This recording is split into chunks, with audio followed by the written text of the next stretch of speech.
Rightio. Gamers, apologies for the slight delay. I think we're good. I think we're live and rocking. Let me full screen that.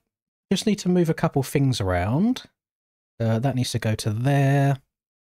That needs to move into there. That can be zoomed in now. Oh my god, my chat is massive. Oh my god. Close that a bit, close that a bit. Right.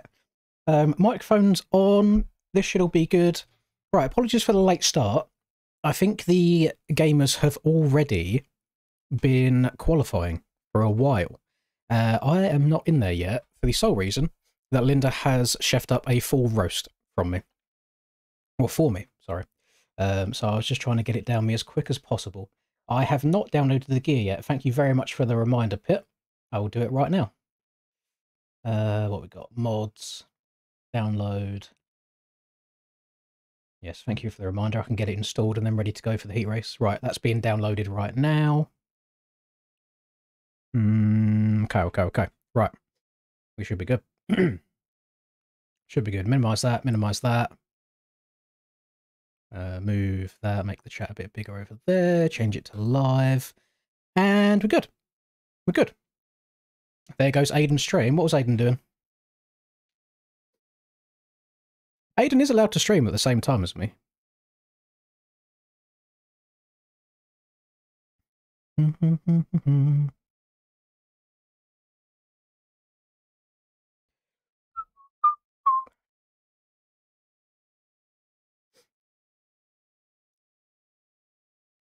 Right. Yes, I've done your drag and drop. Commentating WSX. What WSX? Oh, what in-game WSX? I didn't know that. What is an MX Black's WSX going on right now? That's kind of cool. I had no idea. Are we a bit behind right now? Because it says qualify practice in progress, still 36 minutes. Am I early? Oh, that's cool. Who's running the WSX? What kind of like team or group of people is it? That's the first I'm hearing about it. I mean, I guess it's just a case of poor timing right now, but good news. Why? I don't think Aiden had time to do full track cams. Oh, I've got a bit of an issue, by the way, gamers, which I'm hoping doesn't affect too much. So, my controller is boofed. Can you see every now and then it's starting to, like, glitch me forwards? That's not me pressing anything. That is purely the controller. Like, I'm going to have to... Can I increase the dead zones? Let me have a look. Let's have a look, sorry, before we get started. Because my left stick's been a bit funky. Yeah, let's just turn this up a little bit. It might help. Try. Someone remember for me that it's on 4. Oh no, it's still doing it. You know what? Don't matter them. I believe Linda is going to be getting me a new controller for Christmas. So I'm going to try and hang out as long as I possibly can do. And see how it goes. My day's been very, very well, thank you. Done a full week shop earlier, which is always nice. Got that all finished and all sorted. Yeah, I'm good. I'm very, very good. Fuela's doing the WSX track, Selfie's hosting EU part of it, Pro Series is doing the NA part. That's cool. I'm all for different series. Fuela usually makes some pretty fire tracks as well, and this is my first time ever seeing this track here. And directly from the man himself, Aiden sent me this track, I think it was late last night. His exact words were he thinks this is the best track he has ever made. And he wouldn't just say that to me lightly. I don't think he's just trying to glaze himself. I truly think he believes that. So I'm very excited to see what these guys do. And I think in the whole of MX Bikes, we have only had one custom Daytona ever before this. And this was the COVID year, I think it was. Stoney made his own version just during the ARL series. But this is the first like full fantasy, like huge scale one. So like, this track looks massive. I've got no idea what the lap time is going to be like, but I mean, it's over 2 minutes right now. So there's really not that much time for the boys to get it all dialed in. And I don't know if qualifying started yet. I hope Aidan will pop into the stream at some point to let me know what's going on. Because I'm very out of the loop. I apologise. This is all quite last minute for me right now. I reckon he could probably triple that, the start of the lap. That was a 206 from Brock. Who else? I've got Brado in here as well. We'll have a little look at the Aussie ping for a sec, won't we? What we got going on here? Big send. So this track has only been out for 27 minutes so far. And if the lap times are over 2 minutes each, that's not a lot of time for everyone to practice. Not a lot of time at all. Bum, bum, bum, bum, bum. Yeah, last round of the season. Should be very, very exciting.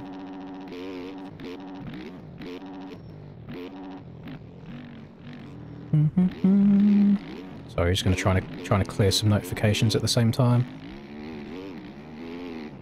Let's do that. Let's do that.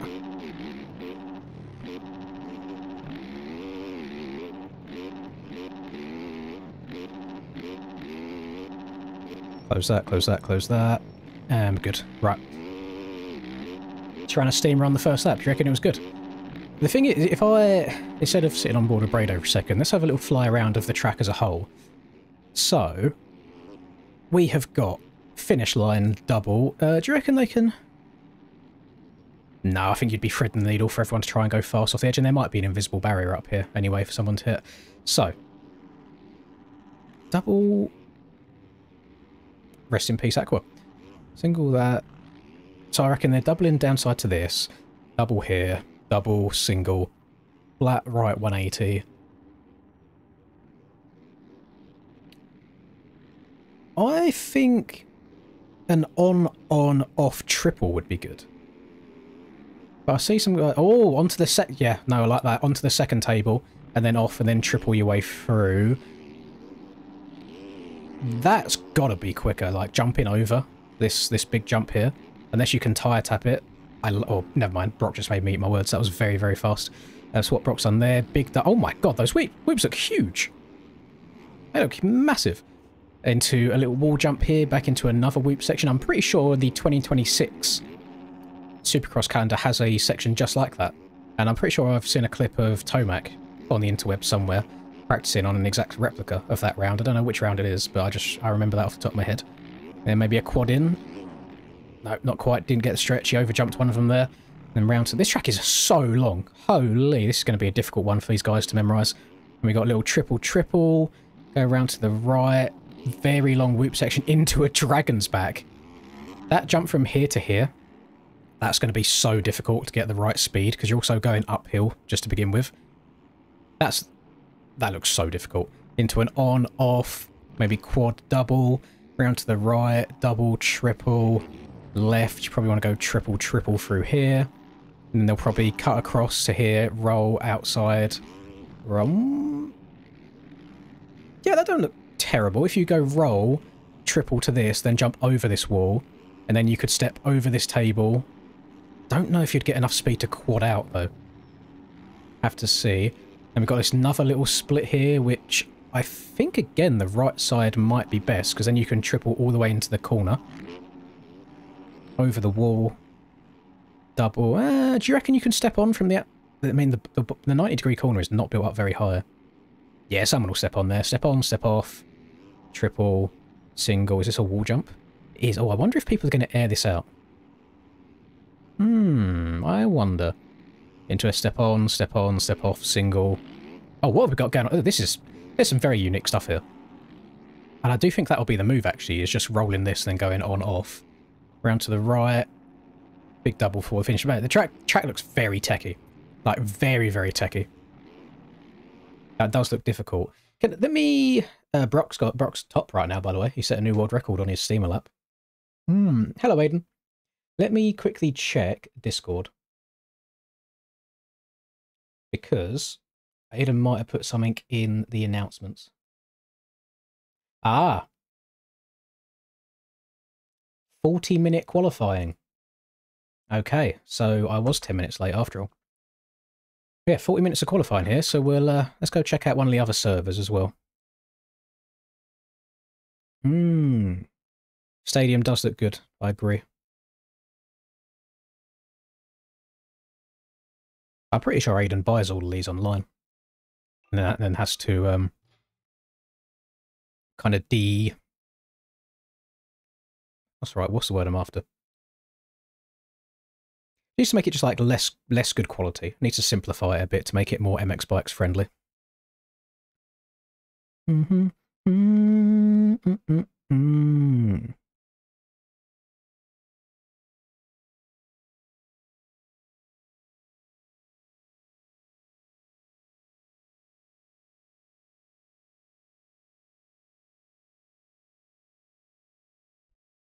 Hello, Jake, as well. Sorry, and hello, Christas. I've got Liam in here as well. Fuzzy's here. He always is. Love to see it. I also wanted to say, I know I've taken a week off. Definitely needed it, because I am so MX Biked out after that long donator-thon. Who's on a 250 right now? Waves. Don't know who Waves is. Best of luck trying to qualify on a 250, sir. Yeah, I know I've taken a week off right now. I definitely needed it after all of that MX Bikes. But I wanted to say thank you again for that whole donator-thon. And especially, I mean, everybody was great. But especially to Austin and Ilum as well. I messaged Ilum last night, because if anybody remembers, he donated half a bag at one point and said, this is for Linda. So I messaged him last night just literally saying, oh, by the way, I've now bought all of Linda's birthday and Christmas presents, so thank you very much for that. Yeah, I just want to say thank you everyone again for a very draining donate form, but I think for the most part it was really, really fun. I was so shocked that we got through Call of Duty Day, and I know I said that COD was shit. I still kind of stand by the point that I think the multiplayer of it's quite poo, but I've been really, really enjoying the zombies, so I've been banging out zombies so much. I've already finished Zombies Mastery Camo. I finished that in like 5 days since when the game came out, and I think it was worth it. I think the camo looks pretty damn nice.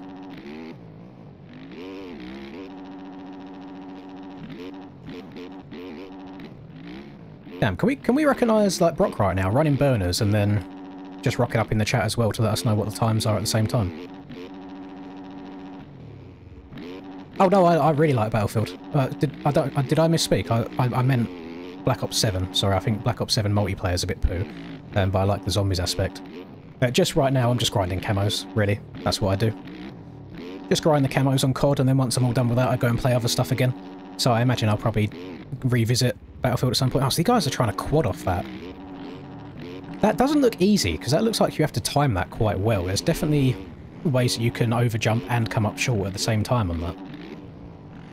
So yeah, quite a techie track. We'll see what Tyler's running right now. I mean, he's finishing the lap off, so he's probably ahead of his time. No, he wasn't. Right, let's stay on board for one full lap. Oh, Jesus Christ. So I'm probably going to have a little bit of indigestion here, gamers. I absolutely demolished the food that Linda made. I tried to get it down so quickly. Start the stream off, and I was still a little bit late. So he goes on to the second table from quite tight in the turn as well, so that's going to be a huge time save. We then get this weird, like, not tyre tap, but you know what I mean, they're kind of bouncing off the top of that 5-footer and quadding all the way into the corner. Then got a very, very steep whoop section here. Oh, he went into that a bit fast, but he's fine. Oh, he's off the back of it. Not going to get a good run through the second set of whoops because of that, but suspension doing pretty damn good. Suspension looks good to me. Going to check up again. He's doing a good job of scrubbing everything. Though he's staying quite low and downsiding things nicely. He gets the quad into here nice too. That triple looks a little bit techie to get. The landing of that Supercross triple looks very shallow. It doesn't look like a normal size landing for it whatsoever. You need pistols, shotguns and melee. And then you've got whatever camo after arc light is. Oh yeah, I don't know the name of it. But it's absolute arse cheeks. Like, for whatever reason, the third camo in multiplayer, zombies, and campaign looks like absolute shit, and I don't know why. See, I don't know how I feel about them separating 250s and 450s. The reason that Aiden wanted to keep everyone together is to make them as stacked as possible and have all the best riders in one place. And I feel like the last half of this season, it's worked really, really well.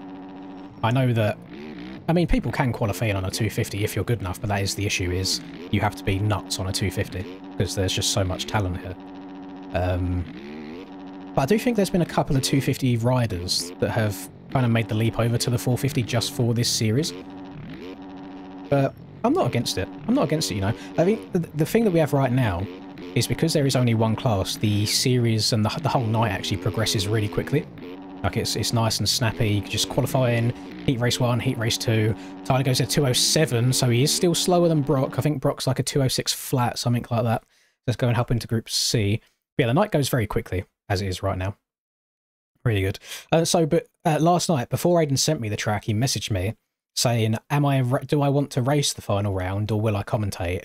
And I literally just said to him, I'm going to commentate. I've not been playing the game. I'll get my pussy absolutely pushed in. So then he sent me the track and we're commentating. But so far, it does look like a very techie track. I do think I'd struggle. Again, I've not been playing the game at all. At the same time as me having a very dodgy left thumbstick on my controller right now, it'd be interesting, to say the least. Thank God that Christmas will come before Aerial Supercross starts, because I would not want to have a busted controller for that. See, I do not agree with you there, Jake. But I understand why you'd be biased towards that, since that's the one that you decided to rock up and cook everybody on.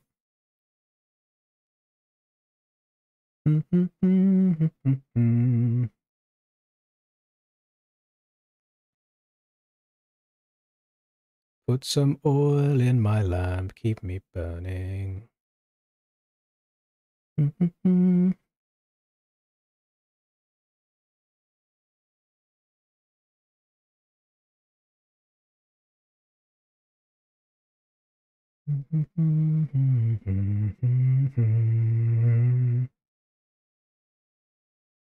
Go into the break of day. Oh, actually, I don't know, Brock's probably still listening. Brock, next time you crash on a lap, can you let me know exactly what your lap time was?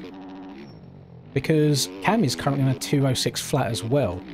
So if Brock went a little bit faster than his lap from the beginning, it's going to be pretty damn close. And I think Cam has already won this championship, by the way.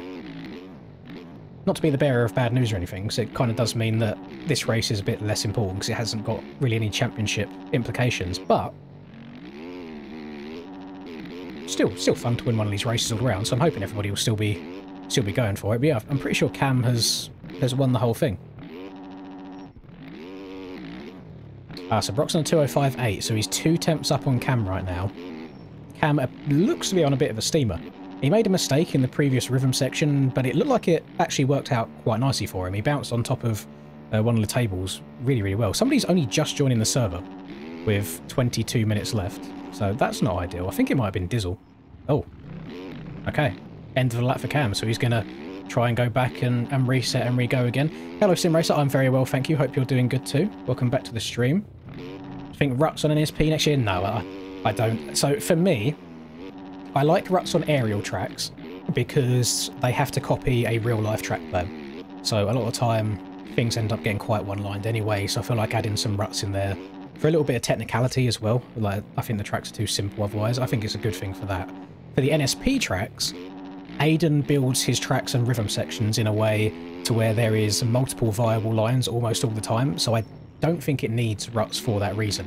Because he lets you go inside and double in, he lets you go outside and triple in, so I don't think it's as necessary. So I quite like the way Aiden does his stuff. It hinders me because I'm absolutely awful in just flat bowls for some reason. I just cannot get the same traction and drive that these boys do. I find myself sliding around all over the place. So personally I would prefer Ruts. But I do think the way Aiden is able to make whatever he wants, because the tracks are just his own design, just straight from his head. He's not got a copy or reference anything. I think they work well without any Ruts at all. Yeah, Hemi's in here as well, yeah. Hemi's still embracing his banana era. Aiden should be in one of these servers. He sent me a message before it started tonight saying that he's going to win tonight. And I said, not on the Suzuki, you're not. So we'll see how he does. We'll watch Cam for another lap and then we'll go and hop into Group D. I mean, I've not seen, like, Splash or anyone yet. I'm not sure if I just haven't been paying attention to the full entry list, or if he's not shown up today, but he might be in Group D. Oh, Cam barely getting that step on there, but that's kind of what you want. If you can hug the inside and just still barely get on top of the table. Stays really low there, which is nice. A little double. What's his drive through the whoops like? Looks pretty damn good. Looks pretty good.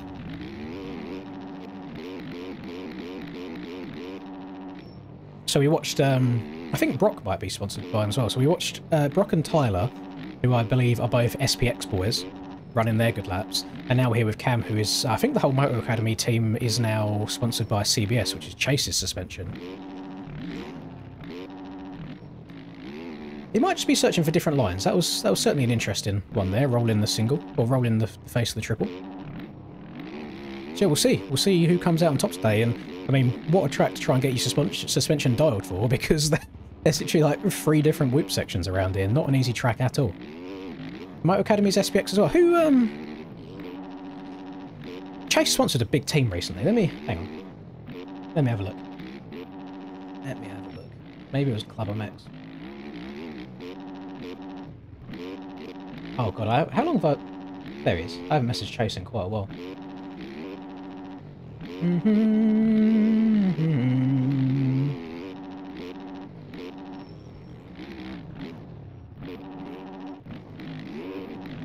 Oh no, it wasn't... It was definitely Motor Academy at some point, unless they changed the game recently. At the end of October he said, yeah, Alex agreed to it, blah blah blah. Okay, thank you for updating me, I'll change it again.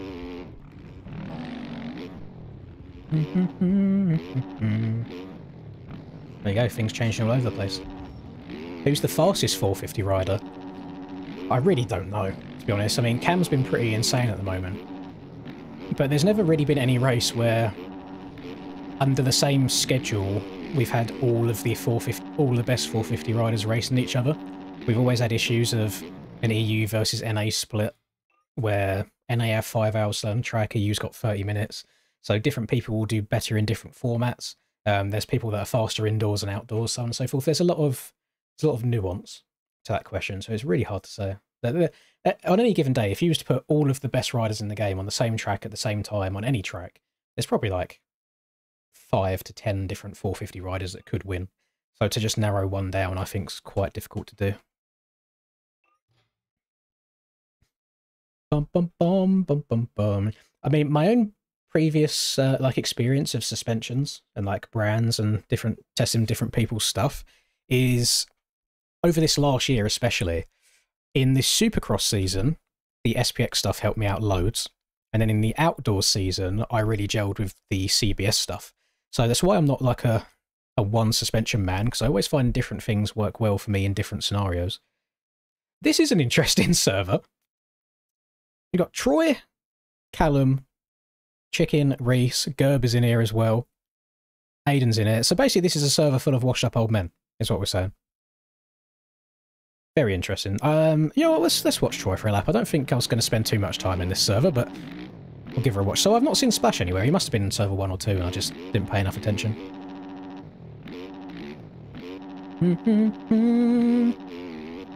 Watching the Jan. Little switch from left to right. Is that just opening up the corner a bit? So I think that right side would be quicker through there rather than going left to right. It's the on, off.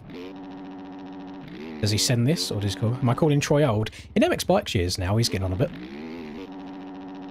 When I say old men, I do mean that, because I'm pretty sure, even though Chicken's been around for like 7 years at this point, he's still like 23 or something like that. So when I say old boys, I purely mean in MX Bikes years, like for how long they've had the game.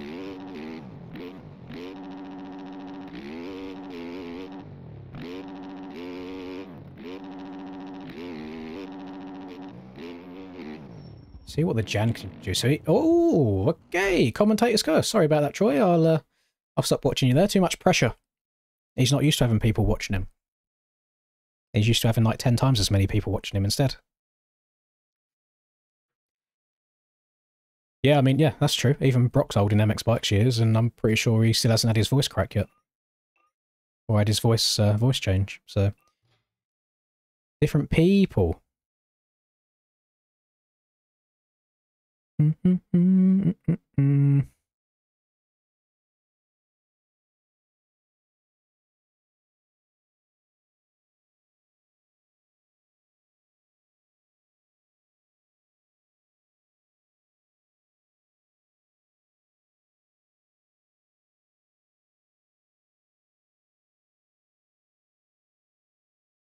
Tanani, tanani, tanani. F1's been interesting. I'm not a big F1 enjoyer, unfortunately. Is Splash not racing today? I thought this would be like today everyone would show up. So Brock is still top of everyone, I believe, right now. He's got 2 tenths over Cam. But if I know Cam, he always has a very fast lap in him right up until the very end. So we'll see if anything changes there. So in this one we've got Brock, Aquas is up there, Braden, Rye Guy. Brado's 3.7 seconds off right now. And we know how good Brado is indoors. So I don't think it's an issue of these boys not being fast enough. I purely think it's because the length of this track, trying to piece an entire lap together has got to be pretty damn difficult, especially in the amount of time they've had. Doubled McLaren disqualification. Can anybody give me like the cliff notes on what they did to get disqualified? That is not King Rider, no, that is Rye Guy, who's changed his name to Ryder recently for some reason. I would prefer him to stick with the whole Rye Guy, because I imagine it probably does get confusing for some people.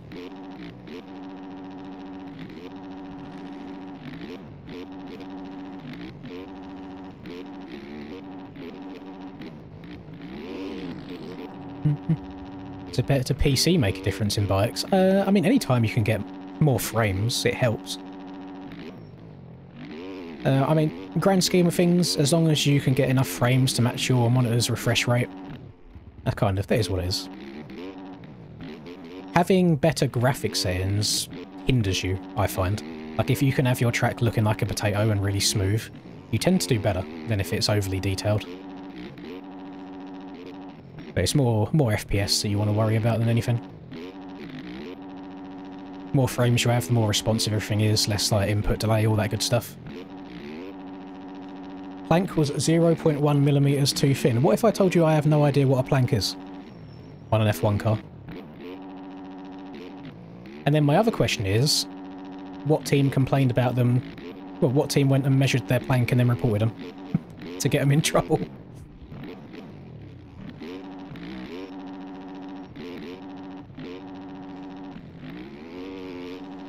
Brock's going outside. Maybe he's just experimenting with different lines. I wouldn't have thought that would have been quicker.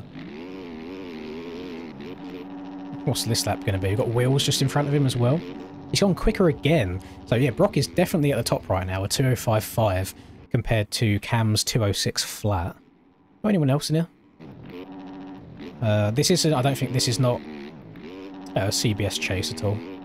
I haven't seen Chase in any of their service today either. Larson's on a bit of a stinker so far. Average third-person player, 8 seconds off pace. Pitt's not off to an amazing qualifying session right now either. Pitt's 5 seconds off the top. I'll stay on board with him for a lap, see what he can do. I downloaded his gear for tonight, which we'll see in the heat races, so he better actually qualify. He's in 9th right now in this server alone.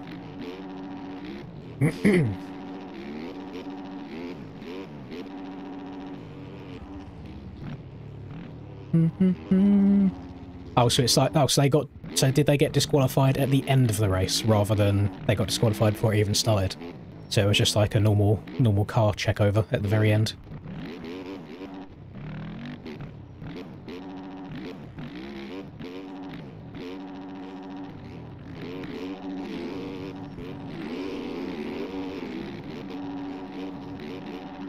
Yeah, it's like when they like weigh you in your extra weights that you put in your go-kart when you're doing proper go-kart racing if you're too light. I always have to strip the cart down more, you know. I carry a lot of extra ballast on me as it is. I exceed the weight requirements. Very naughty boys. So what positions were they in before they got disqualified? Because I know obviously the F1 cars will try and shave as much weight as they possibly can do. 0.1mm is actually great. Wait, it is millimeters, isn't it? 0.1mm. What do they even use to measure that? Because I don't know about you boys. My ruler only goes in millimeter increments. Oh, P2's a bit rough to get disqualified from. I mean, whoever finished 7th, loving life. Cheeky 7th up to a P5, lovely stuff.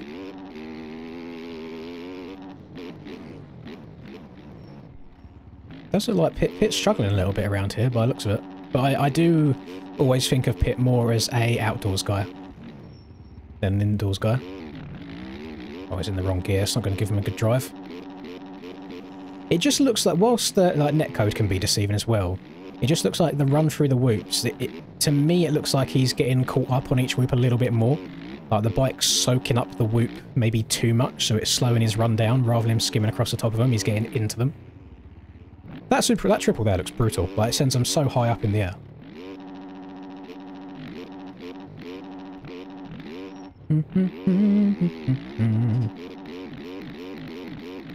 That was a better run. You can tell he's shifting up the gearbox a lot for it. You can hear the bike bogging. I think he's trying to go for quads that just aren't really there. I think you'd run a much faster lap if you just scrub a lot of the triples. Right. So right now, I think Brock is still on top. I think Brock's in the lead. Let's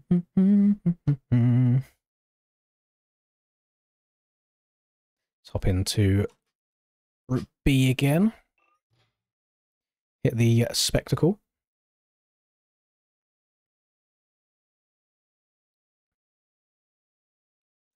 Put some oil in my lamp, keep me burning. Put some oil in my lamp, I pray. I think I burnt my tongue when I was eating food earlier a little bit too fast, you know. You know when you can feel it afterwards? Like a little bit after you've eaten, it's like, oh, yeah, that might have been a bit too hot.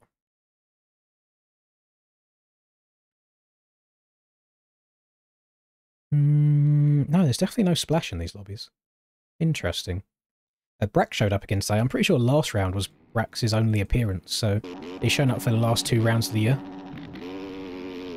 Not ideal from Tyler there, coming up short on that last single. Over jumping that now as well. I'm pretty sure that will just fully chalk his lap alone. Doesn't seem to be resetting though, like he's still staying on board. I mean, he's right near the finish, so there's not really much point, is there? Bro's cased everything since I started watching him.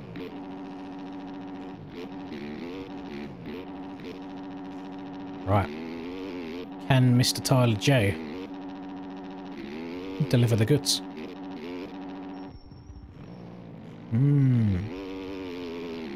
Cam might survive turn 1. Oh yeah, what's the start?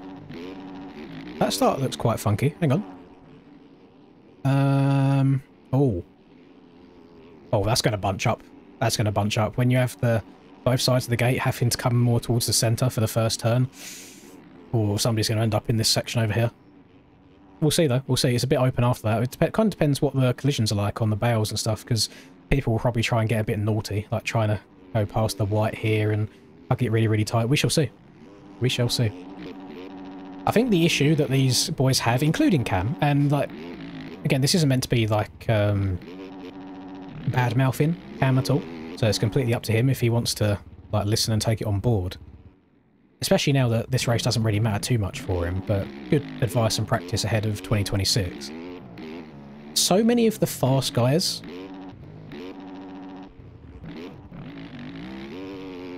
want to get the whole shot so badly that they actually hinder themselves. And what I mean by that is most of the boys that you see in the top 5 or whatever, every single race, they've been around the game for quite a few years at this point. They know what the netcode is like. So, speaking of netcode, someone's DDoSing Tyler right now. So, they should know by now that if they're going up the start straight and they look left and right and they've got the front wheel on somebody, they should know that that is not enough. Everybody has the front wheel of it on each other going along the start straight, because that's just how the netcode is. So they should know that they can't still then dive bomb to the inside. It's only if you're like an entire bike length in front of everybody on your screen that you actually have it.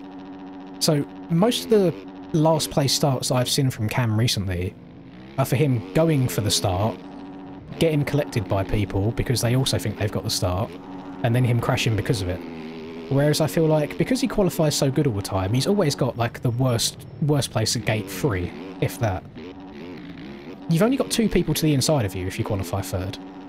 There is no harm in just checking up and tucking underneath everybody, because you're only going to lose a handful of positions. Surely it's better to go around on lap 1 even in like P5 than P20. That's just my opinion. That might be too much old man logic because I don't really get great starts anymore, so I tend to back out of it a lot. But I really do feel like it's better to be safe than sorry sometimes. It doesn't matter for him because like he's fast enough to come back. He's done that multiple times this year, but I just think that's probably the best thing he can do. Good news for him tonight is there is no splash here. And Splash has been insane out of the starts recently, so he should actually have full control of the inside based on his qualifying. So we'll see how it goes for him. That's just my opinion. I feel like it's better to check up and try and be a bit smarter than just going for it all the time.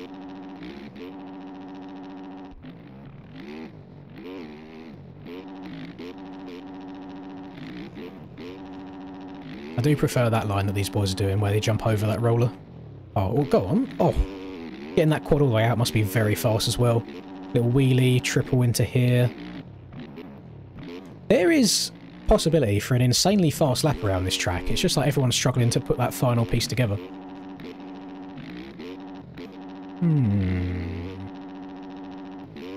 Hop on board with Brax for a bit. I don't think I've ever watched like an actual onboard lap with Brax.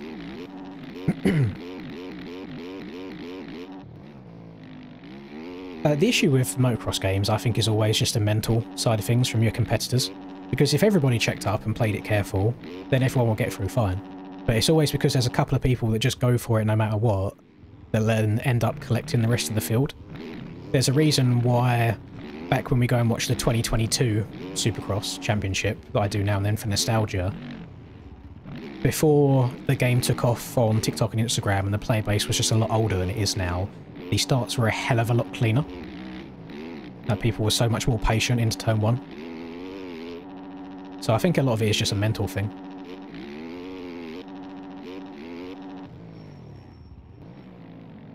Oh my goodness, Brett's got that bike lent over so far. I'm pretty sure his handlebars were touching the ground. But are you getting that side tyre traction down? Oh my goodness. I'm pretty sure it's got to be the netcode making things look worse than they actually are. It's also got to be very hard trying to get stopped properly for that wall jump after blitzing the whoops. You don't really want to chop the throttle mid-whoop section, because that will just end up in tears as well. So scrub, scrub, scrub, triple, triple, triple, and then quad out if he gets the downside right. Which he does. Still, probably the sketchiest looking soupy triple I've ever seen in my life. Gonna triple that. Triple out into the corner. Try and blitz these whoops all the way up to the dragon's back. See, a lot of these guys are trying to step over. Oh my god. I mean, he gets a good kick. He gets a pretty damn good bounce. I mean, this has looked like a pretty... I'm not going to say clean lap, because some parts have looked sketchy. But he's not fully, like, cased and chalked an entire rhythm section.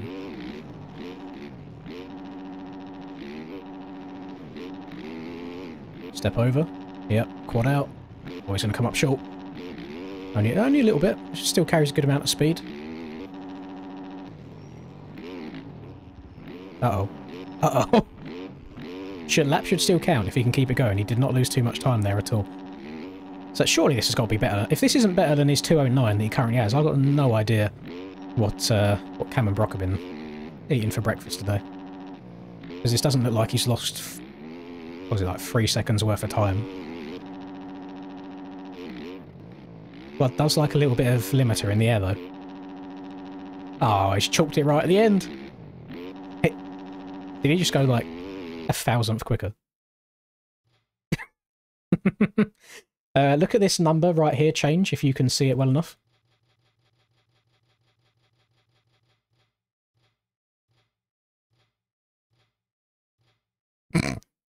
All of that 2 minutes worth of lap to improve by 1,000th of a second is crazy work. And he lost easily like half a second just from casing this finish line jump. Oh, just casing this jump before the finish. You hate to see it. Right, we'll watch Tyler for his last attempt. Unless he crashes here, he's got 40 seconds to get back to the finish line again to try and go one more.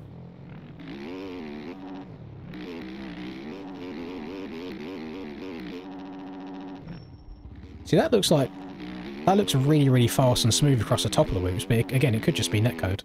I think it is. Tyler is cheating right now. Something's going on with Tyler's internet that is not going on with anybody else. What ping's he on? He's only on 90 ping. Interesting. Because bro is lagging his titties off. Yeah, that lap's chalked as well. If I press join here, will it mess things up? You know what? I'm not going to do that. We're going to that qualifying's done there. I believe, unless Cam went very, very, very, very fast at the end of that, I'm pretty sure Brock came out on top. Let's load this up into a single world and try it out for the first time, shall we? And embarrass myself whilst the heat races go up. Embarrassed. Are you not embarrassed? Cam went 204. Oh, okay. So Cam first and then Brock second, I believe. I mean, a lot of it's just trying to get a whole lap together.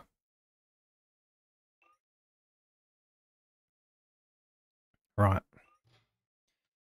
Now, please don't judge me too hard. I have not played the game in a week. So wish me luck. Okay. My field of view looks weird. Oh, God. Oh, God. Oh, God. I feel horrific. I tell you what, after playing COD, the frame rate feels insane on this right now. I've been getting some bad frame issues on COD where it's felt really chalky, but this feels buttery smooth. Which I don't think I ever said about MX bikes before. Try and learn the track, shall we? Skirt. Okay, so that is not the rhythm you meant to do. So these boys were going on, off, and then going triple. And they were quadding this. Oh, you know what? Absolutely perfect. Step over, double. Oh, it's a bit of a hard little left-right there. Trying to get the bike switch from one direction to another. Step over this. I mean, so far, track's flowing very nicely. So these boys were going out wide here. And trying to step onto this table. And then off. Triple out. Oh, it went a bit long. So then we're bouncing off this. Boarding all the way into the corner. Try and hug this tight. Double over. Blitz the whoops. Oh, there they are, quite steep. Yeah, the old double upshift going into them. So then what on earth is here? So triple in. And then they were checking up here. Checking up there. Triple. Triple. And then trying to quad out. I've not got enough speed to quad out. Oh. That's a very, very sketchy super triple he's got there. Triple, triple, then whoop sections, dragons back. Yeah, screw it, it's got to fourth. See, I'm just... Can you quad that? Oh, I don't mind that as an alternative. I saw a lot of people trying to step over, but stepping on is not too bad. And triple this bad boy. Round to left. Triple, triple. Want to dive bomb to the inside, follow this out wide. Try and pick the front wheel up to get over that. Stretch that. Check up a little bit for this, and you can quad out. Kind of wish I went to the right-hand side there rather than the left. Or I'm way too tight on the inside. I'm just going to have to check up. Up and over. So then they were going step on, step off, triple. Send that bad boy again. Ah, come on, going to come up short. Oh! So yeah, quite tricky to put a full lap together. I mean, this is actually incredibly slow because Brock and Cam across the line now already. Like, I'm already way past the 204s. And I felt like that was a pretty damn good lap, but I am currently all the way up in the 213s. Not ideal. So it felt like a fairly smooth lap, but clearly way, way, way off the pace the top was. I mean, I only cased one rhythm section. Tell me where I get another 9 seconds from. That's crazy stuff. Good track, though. Very good track. Flows nicely. Flows very, very nicely. This isn't public lobbies at all. Happy Racing. This is a pre-organised event that you had to sign up for in advance, so not able to join this, unfortunately. My GPU... Let me have a look. Let me have a look, Bradley. I always forget. I want to say 3070. I always... Hang on. Task Manager shows me as well, doesn't it? Task Manager... Performance. I have a GPU. Oh no, I've got a 3080 Ti. Sorry. Got a 3080 Ti. What I've noticed on COD is my frames are very inconsistent. So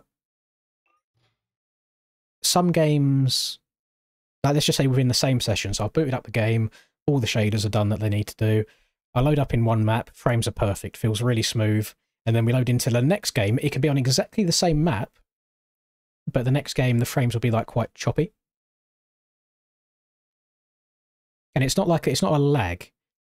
I don't know the best way of wording it, but it's like when you know you're not quite getting the frames that you should do. So I don't know what changes. I feel like my PC's fine. I'm not the only person that has been having those issues at all. Are we... What's going on? Are we chalked? What's going on here? I feel like there should be more people in here than there is right now. Oh no, they're on their way. Okay.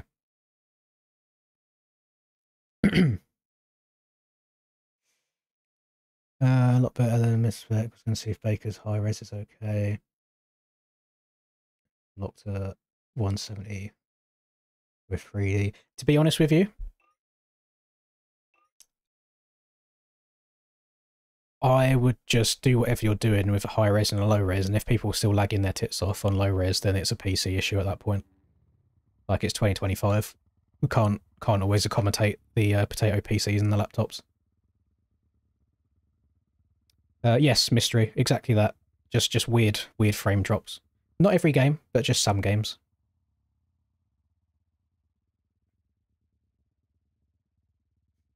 Let's try and take all of this. We'll ignore that, pretend that's not there. Let's try and take all of this in.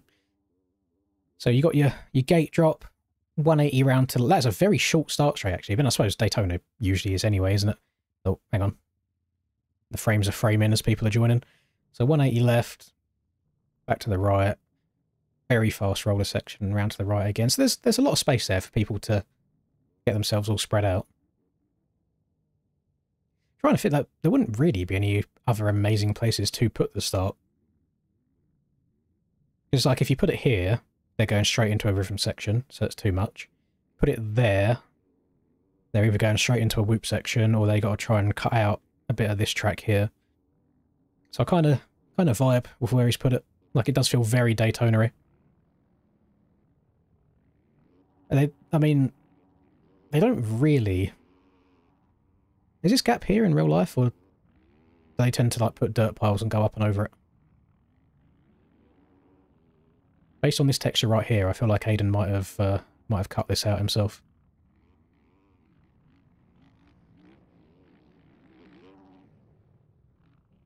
Hang on, what's going on over here as well? Oh, this is where the cars race around on, don't they? They use the infield as well. Mate, Daytona is fucking huge. I'm not a NASCAR guy. I don't think anyone outside of America really is, but my goodness, that's massive. The train's 4x2. Yeah, it sounds like it would be bad, but listen, without glazing you too hard, I feel like you and probably like JV really are the only two people that really come to mind of like when it comes to optimization, you can get the job done.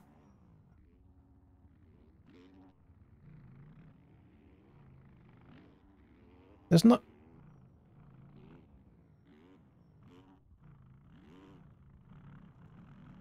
I'm trying to work out if...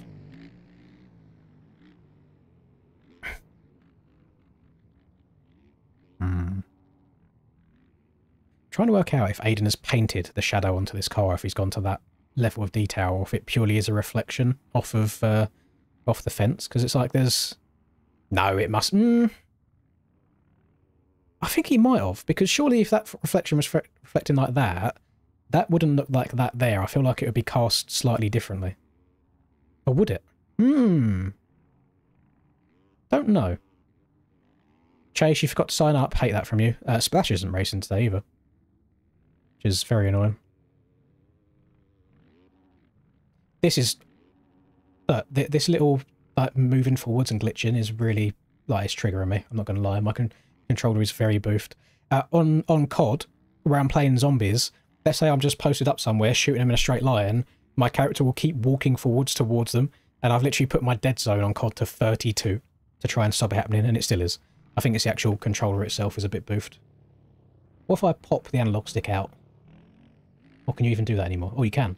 Hang on. Has that worked? That's me moving. Right, hang on, you can't...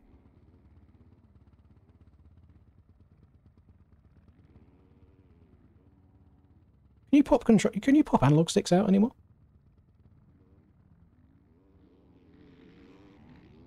I don't know. Oh well. Oh! I've also been having a lot of controller disconnects as well. Which is not good. Anytime I put my controller down, it kind of goes haywire. So I ordered myself a new lead on Amazon, literally like 30 minutes before I went live. And Linda's getting me a new controller for Christmas. So as of Christmas, we should be good to go. Right, gamers, moto number...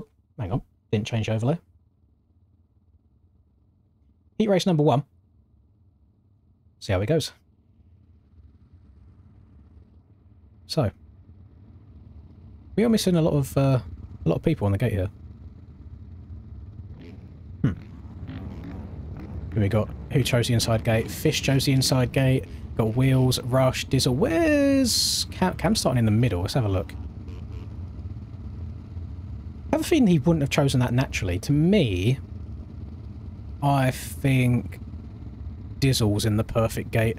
I think this is just a little bit too far left because he has to turn right first, but Dizzle's perfect, like straight line all the way into that first bale. So we'll see. See how it goes. Oh. Never mind. Never mind. We'll sit and wait for him to re-rack it. Don't know if that was just jump start or if people were loading in.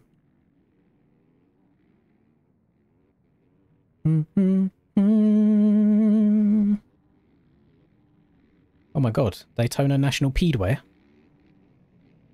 That's my favourite. Hang on, Daytona National Seedway. Much better. Much betterer. International love.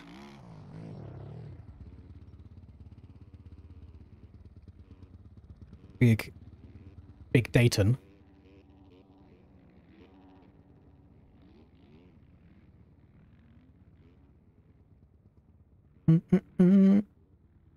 Heart rate's 220 in climbing. Is bro nervous? He's nervous. But on the surface, he looks calm and ready.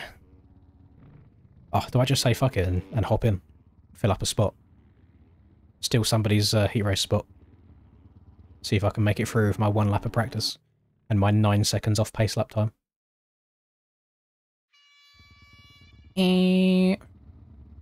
Quick, name the countries. Go. That's one of the Vakias or Enias. I feel like that's Slovakia or Slovenia or Russia, one of the two. Denmark, Portugal, Japan, Italy, Canada, Poland, Switzerland. Australia, I think, is the one with the star below the flag. United Kingdom, America, Italy, Brazil, France. Revs are up. Gates are down. Who's it going to be to turn 1? Caden with a great jump. Cam going down. Nope, that's Braden down. I saw Moto Academy somewhere. I think Cam went down. I saw him and then I didn't. Mr. J. Talon with the whole shot on the Evoke bike. I did not leave and reload my game. So I do not have the gear that I downloaded for the Evoke boys. So somebody please remind me to do that when this heat race is over. We've got Larson doing it for the 3rd person boys. He's in P2 at the start of this race. Mr. Eggshit in P3. Submac in 4th. Braden in 5th. We've got a lot of... a lack of heavy hitters at the front right now, and that is not to discredit these boys. It's just nice seeing some different names at the front list pack early on. We'll see if they can hold on to that, or if... Oh, this controller. This controller! Stop it! It's going to do my head in. Let's try and find some of the big boys. Oh, Cam getting caught up there. Caden going down. Troy taking Cam for a bit of a ride. Lovely little transfer back onto the track from Troy. He then gets into the back of Wheels, and he's going to go down. See if he can rejoin again safely. He does. But in typical Troy fashion, he is about second to last on lap number 1. We have got Sam, the only KTM in this lobby, amongst a field of blue. He is going to take out Chris as he takes over the Supercross triple. Caden is hooking a hard right at the start of the rim section. It is all kinds of messy back here. So, Cam now taking over Troy. He's going to try and set his sights on a top 9 and a transfer spot. Rush only just in front of him as well. Somebody who's very capable of getting podiums in the main events. We have then got Reese, maybe the lone DDC rider, making it through qualifying. I haven't seen the full results yet, but he's here in P11. The man trying to go after my Krakenberg crown, same as Mr. Chase Black as well. We have got Fake Cam up there a little bit as well. We've got Fish here.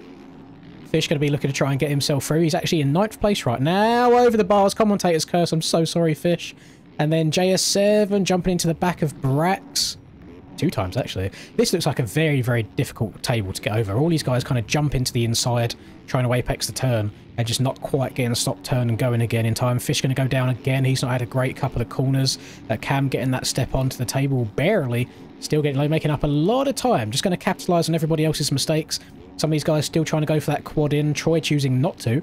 Trying to play it a bit safer. We'll see what happens as they all go over the finish line. But leading you through on lap 1 is the man who got the whole shot. It is Jay Talon. And still, Larson in P2 as well. So these boys having a great run of it so far. Braden has moved himself up from P5 to P3. Old man Dizzle up here as well, rocking a top 5. Also with Submac just behind him, rounding off that top 5. Eggshit has dropped down to 6th though. Brax and JS7 battling for that P7. Then we've got Rush actually in the final transfer spot right now. He's in 9th place with Reese just behind him. It's got a little bit of lag going on there. He jumped forwards a little bit. Drop the Govey name. Listen, you can't have CBS as your suspension company and then not have people calling you by your real name, Moto Man. It is what it is. To me, I always thought it was outrageous when I'd saw you riding around and you'd be like, listen, the name on the back of my jersey is not my last name, it's the race that I dislike the most. And to me, I thought that's a bit too much. I was like, why would anybody buy a suspension from someone that blatantly racist? But you know what, Chase? You do you. But I'm going to carry on commentating as if nothing happened at all. Right. Where are we at? Oh my goodness, Troy has just almost ended... I mean, Wills is already in a wheelchair. He could have just put him straight back into it again. Even more disabilities is crazy work. So, Chase is going to... Not Chase. Jesus Christ. Wills is going to stay up. He's been going to the gym. Troy is the one that's going to go down. He's now got Caden right on his booty cheeks. And these two have been in a fair few little get-togethers already since the start of this race. Caden going OTB. The suspension on the Motospec machine, maybe not quite doing what he wants it to do. Troy's going to try and work on a spot. We've got the Erode. I swear these guys are only on lap 2. Look at the Erode coming in already. Aiden must have cranked it up, just knowing that they wouldn't get as many laps in here on this longer track. We've got Reese and Cam, the 2 Brits right now, battling over the final transfer spot. They are in 9th and 10th place respectively. Cam doing tricks on it, bouncing on it crazy style. He's going to dive to the inside of Reese.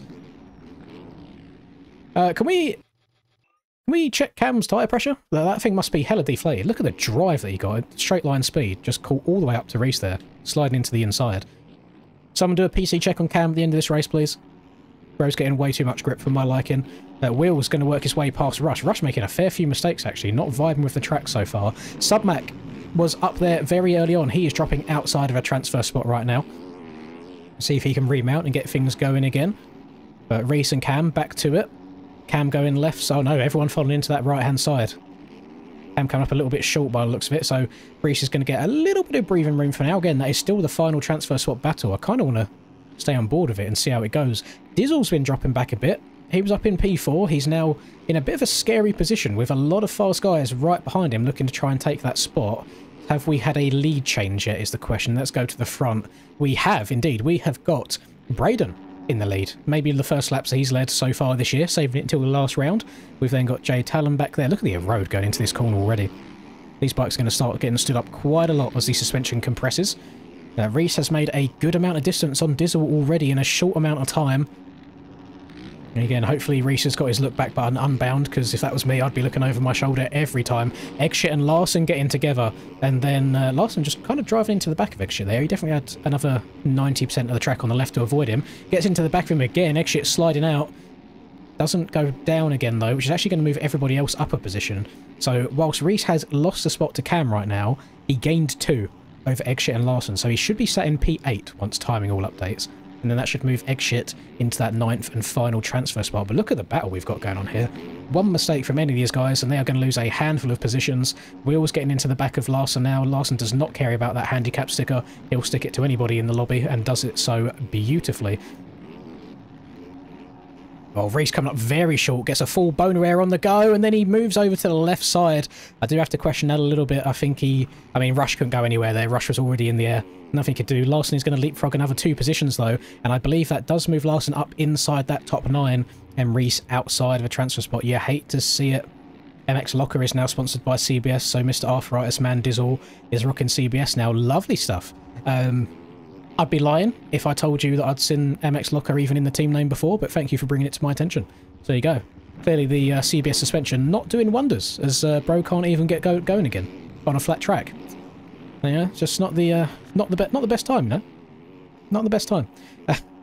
Eggshit going to work his way through line. He is in 5th place right now, in a bit of a lonely 5th place. Oh my god, I've just seen the... Is there cuts coming into play? No, it generally is a three-way battle for 2nd place right now. Between Cam, this is what I'm saying, by the way. Cam got an absolute dogshit start. He's still doing tricks on it, and he's already up into 2nd. Probably going to go and win this race, which is quite disgusting. He's just having a good time with it. He knows he's won the championship, and quite a lot of the time, you find that when people have already won, they probably ride better anyway. There's no pressure on them at all. They know they've got it in the bag. The result doesn't matter in the day, and they tend to just ride really, really well. So JS7 is leading us through. These guys have about 1.5 laps left to go around this Daytona circuit. We have then got 2 Moto Academy boys in Cam and Braden. We have got in 4th place Jay Talon, who's run a very good race so far. I still think he's going to be happy even if he finishes inside the top 5. We've got Eggshit choosing to quad over him. Doesn't get it done. Can't get the Supercross triple though, so he's going to lose a little bit of time there. We've got Brax in 6th. We've got Larson in 7th. Austin in 8th. Caden of the Motorspec Machine. He's making a good comeback ride here. Look at the trainer riders, by the way. I'm pretty sure Caden is in like 8th place right now. So all of this is a battle for that final transfer spot. Dizzle must have had his contact lenses fall out because Bro went from about 4th all the way back to around 13th place. Larson going OTB, just third person things. Reese going down as well. These rhythm sections causing a lot of drama. What is Eggshit? To me, I thought Eggshit might be like a raw yolk. I don't know why. That's just kind of what pops into my mind. But in regards to what Rufio has just said about Troy making it in, have I not said multiple times this year that Troy gets absolutely dogshit starts and then by the end of the race brings it back to inside of a top 10? And that's exactly what he's done again in this heat race. He moved himself around Mr. Russ Chapman, which I think has these guys battling for 8th place right now, if this is Caden just in front. Which is, yeah, I think, oh, hang on. Jay Talon, you got to be careful, buddy. You led a couple of laps earlier on and you are getting into dangerous territory. There is 1 lap left to go and you have got a whole gaggle of riders hot on your booty cheeks ready to capitalise. So good luck to you, sir. Yeah, look at this road. I'm pretty sure these guys have only done like 4 laps of this Daytona circuit because it's such a long lap time. So here we go. As they go through, we have got Troy in 8th. We have got Dizzle in 9th. Rush is in front of the pair of them, but he does have cuts. So he needs to try his best to pull away. Otherwise, he will lose that final transfer spot based on cuts at the end of this lap. Troy getting the step on, step off, going to triple out. Everybody seems to be getting this rhythm section fairly cleanly. Everyone through there with no problems at all. Again, Larson just on the back of all this. Oh my good, look at, oh my god. Look at the ruts forming on the takeoff of that. That is very sketchy. So I'm going to see them guys moving further and further left probably. Oh, Dizzle! Oh, Dizzle over the bars! The CBS suspension not working well through the whoops whatsoever. Oh, Larson as well. I'm pretty sure the pack boys might be running SPX though, so I need to throw shade at the pair of them. The SPX setup not doing well through the whoop section there either. You think of a McDonald's breakfast when you hear egg shit. A lovely egg shit muffin. Very, very nice. Very, very nice. So right now, there is still cuts coming into play. So Rush, I think, is in 7th on track, but 9th after cuts. And the man that could make all the difference right now is Mr. Wheels right here. I think he might have cuts as well, though, looking at timing and scoring. But we're not going to know what's going to happen until they all go across the finish line. Let's just quickly go forwards for a second. Oh, I thought that was much closer to the finish than they are. Never mind. I was going to say so we can see Cam go over the finish line, but he's got a little bit of time still to go. And again, Cam went down in turn 1.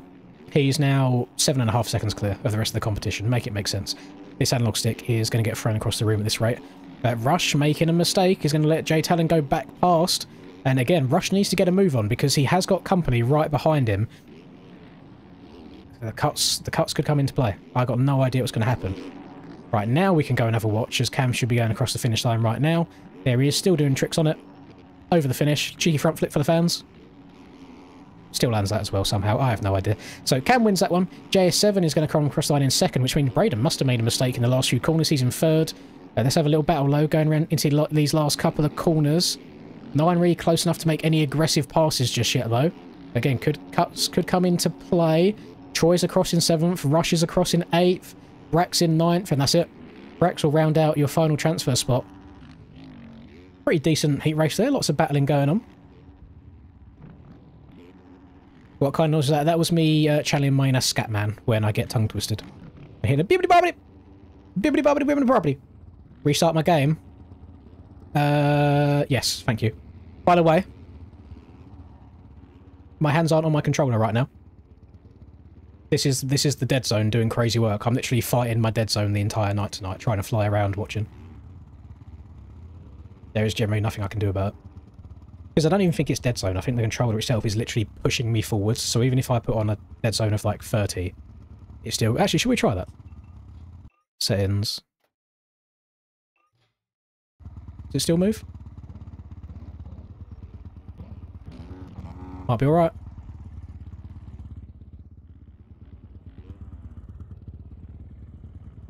Oh. Oh. Oh. No, I think the controller's just fully boofed, by the way.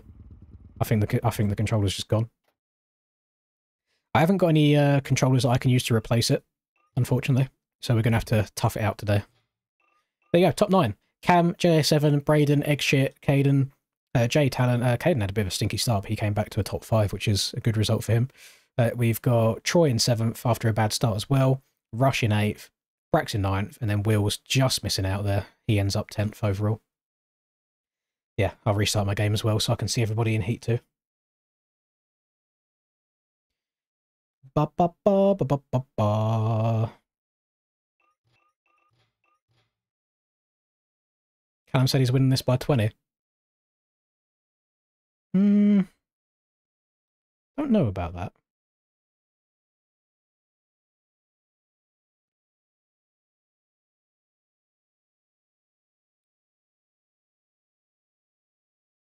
I don't know. Yeah, we'll just rock the cheeky 30 dead zone. Why the hell not?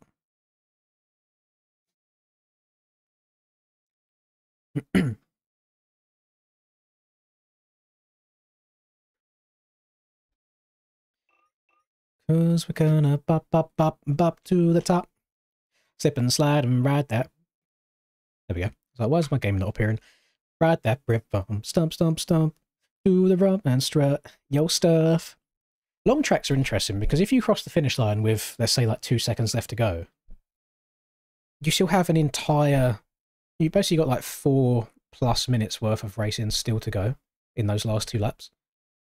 As opposed to like a minute 30 to 2 minutes max on any normal Supercross track. So it definitely does spice things up a little bit. It's never over until it's over.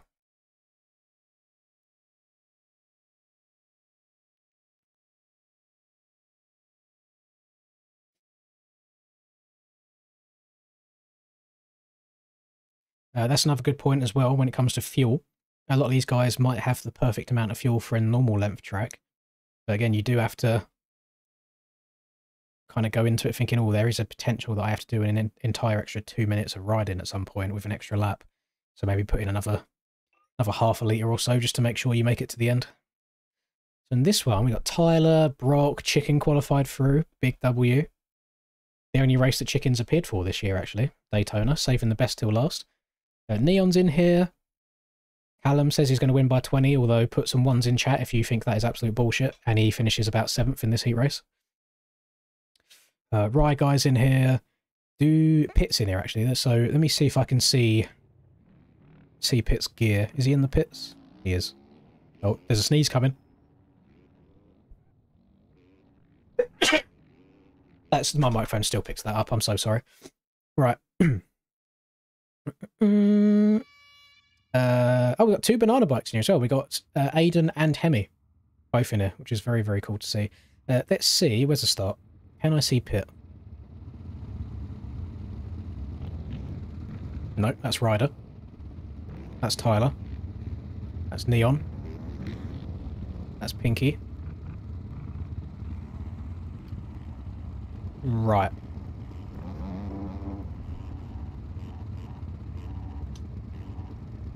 So I know what the issue was. There is a rumour going around that I downloaded the gear but did not drag and drop it. So let's hope that Pit makes it through to the main event, because it's now been dragged and dropped. For God's sake, I'm so shit at this commentating thing. Ah, right, revs up, gates down. Brock gets a good jump on the inside. He's going to be able to muscle everybody out, controls that inside well, and he's going to get the whole shot quite convincingly. We have then got Aquas, who is usually a 250 guy. He's making the move to the 450s for this race, with Neon, who is another usual 250 guy, going through as well. And I'm curious, actually, these 3 that you see in front of you all do usually do the 250 series. Now, I believe Brock has confirmed he's doing 450s when Supercross starts. I'm curious to see if Neon will finally move up, because I also believe Aquas was a bit 50-50 on what he wants to do as well. Listen, I am all for having all of the best people in the 450s possible. I think that 250s is more of like a stepping stone, should be more of a kids class. I really don't consider it much of a championship to win. That might be biased opinion, because I've had a 450 chip. I'm washed now, so people can make fun of me. But I would be very upset to see some of these heavy hitters, who clearly are very capable on 450s based on how this race is going so far. I would hate to see them basically sandbagging another year in the 2s. I'd like to see everybody moving up as soon as they can do. Hemi on the Dookie, getting the banana out of the gate well. He's chilling in P4 right now. We have a wild Mr. Troyjan spotting in the comments as well. Bro says he is busy thinking about camos. 100%. I completely forgot that today was Sunday. I forgot that we had any racing on until it got to about 7 PM for me, which is 1 hour before I start going live. And I basically said, Linda, listen, we got to turn the heat up in the oven. The food needs to cook quicker, because I've got a live stream to do. I was busy sitting there killing zombies over and over again. Oh, go a little bit free wired through this room section. So Aquas is going to get leapfrogged by 2 people here, both Hemi and Brock. Hemi trying to shove it up the inside. I hope he has consent for that. I believe Brock might still be underage. We've then got Mr. Pinky on the Takeshi machine, leapfrogging from 5th, possibly to 3rd, as Brock makes a mistake. He does indeed. So that's us into a podium position. We've got Pitt in P6. We've got Jay Hamer putting in a decent ride so far as well. 7th, Ika in 8th. We've got Rye Guy rounding out in that final transfer spot. And we've got Aiden, the Mr. Track Creator himself, Mr. Suzuki Enjoyer for the last, like, 4 years plus. He is chilling just outside of a transfer. Where is Mr. Chicken gone? There he is. The only KTM in this race. So we had 1 KTM in Heat Race 1, got 1 KTM in Heat Race 2. We'll see if he can work his way through. Sam on the other KTM did not make it through the first heat. Chicken going OTB, you hate to see that, coming up short on the double before the finish. And straight over the handlebars. Nika on the LJS Productions. He's going to get me in trouble, by the way, by pronouncing his name as I do. If I say that a little bit too wrong, it's going viral. So maybe we'll just call him Nike. Maybe we'll call him Nike instead, which is definitely wrong. Mr. J. Will here on the Vulcan machine. We've got Pax on the Pack X EMH, Mr. Justin Bogle's team, as I like to call it. He's chilling back here in P16. Stinky, stinky, stinky for Pax. Mr. Callum, not quite looking like the 20-second lead that he said he was going to have. But that's to be expected. He's not doing well. He's actually in 3rd to last right now, with Kiel back here in last place. Still rocking around the track, though. We love a trier. Let's have a little zoom to the front of the pack, shall we? Who's it going to be? Who's in the lead? We've got Neon has taken over the lead. Pinky is moving his way forward as well. He is just taking over P2 in front of... Oh, no, not quite in front of Hemi just yet. Up to a very tight inside. Still getting over that double fine, though. Just Yamaha things, getting the power down to the ground. Hemi loves a bit of Daytona. I have a feeling that is exactly why he signed up today. Hemi is a big Daytona enjoyer, has been throughout all of the years of this game. He has won... He's definitely won 1 of them. I have memories of Hemi on a Honda 250 winning 1 for some reason. Maybe somebody can stat check that for me. But I'm pretty sure it is just the 1. I don't know what year it was. But yes, he loves Daytona. Got Pinky, P3. Don't actually know who Pinky is. Don't know if it's someone with a name change. Never seen him before. but he's doing well in this race. We've got your second place qualifier, Brock, not putting together all of the cleanest laps so far in the heat race. He sat in P4 after getting the whole shot. Pitts moved up to 5th, demoting Aqua's back into P6.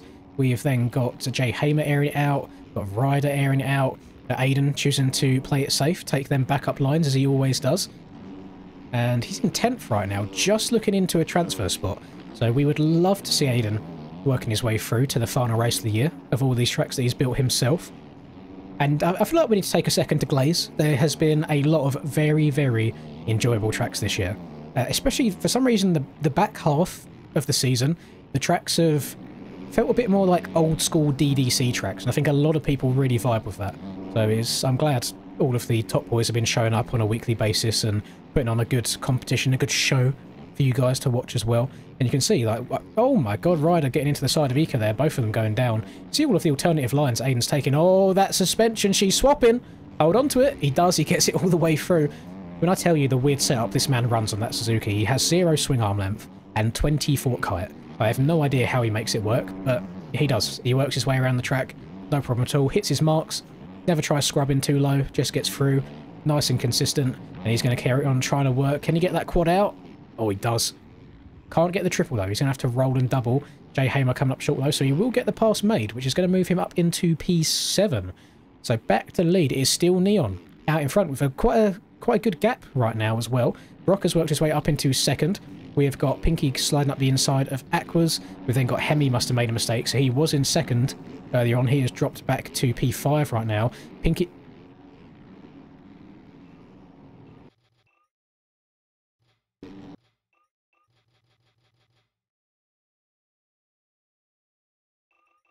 Okay, no problem. Just thought maybe he should have gone down there, but no, the lag made it look worse than it did. Where's Pitt at? Pitt has Pitt's in P6. Then Aiden's in 7th, Ryder in 8th, and Jay Hamer rounding out that top 9. And he has about 3 seconds of time over P10 right now, so fairly comfortable, as long as he doesn't make any huge mistakes.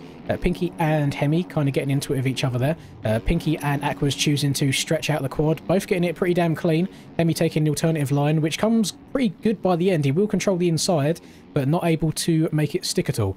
Does indigestion, oh my god. He does get the quad though, coming out of that right-hander, so it makes the move on Aquas. And again, just a testament to the good track building that we've had here. I saw alternative lines in 2 different sections back to back, and it ended up working pretty damn equal. So I wish Hemi the best of luck there, racing against the fast Yamahas. We've got... Oh, Aiden's...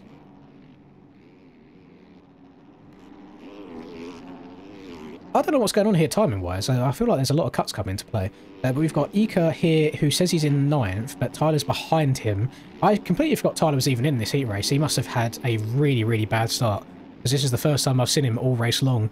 And he is in 8th place right now, so he is just inside that top 9.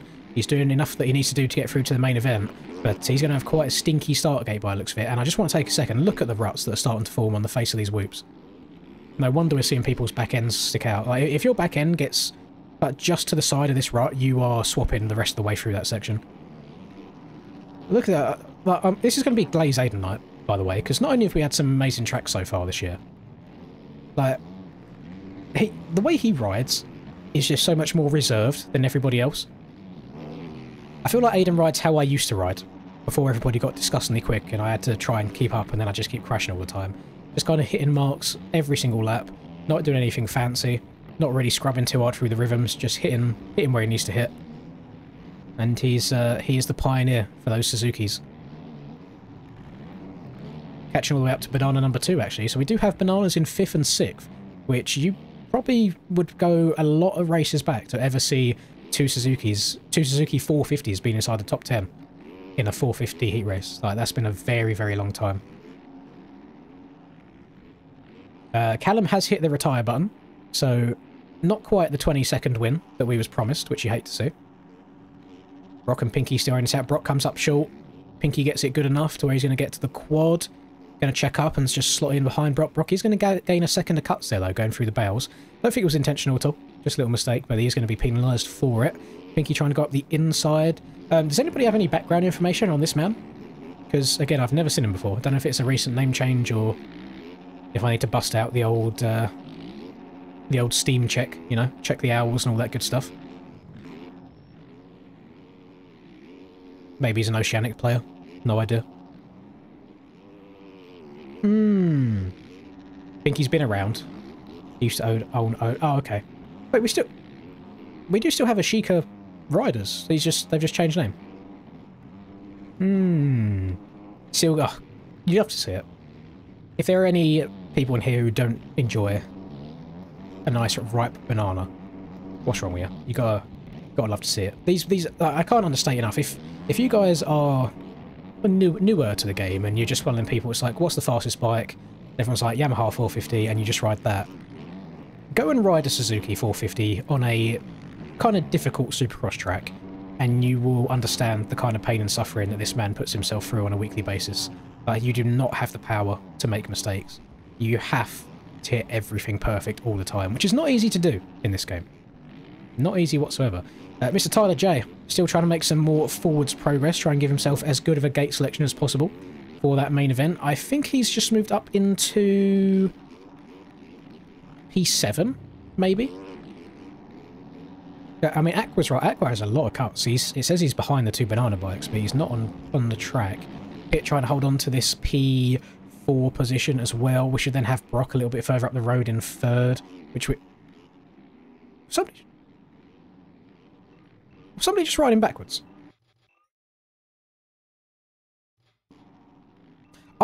Gamers, I'm losing my shit. I'm getting far too old. I generally thought I saw someone riding backwards then. Okay. Who's going to win this heat race? Neon. A very comfortable heat. He's going to win by 12 seconds. Cam probably looking at this victory right now and being like, why couldn't you do that FMX of Nations, you fraud? There you go. Neon is going to win heat race number 2. We then have got a battle all the way to the finish line. Then I don't know if there's any cuts involved here. Who's it going to be? Pinky holding a tight inside. They're both going to come up short. Pinky's going to go down. So Brock is going to take that second place. Pinky should go across the line in third.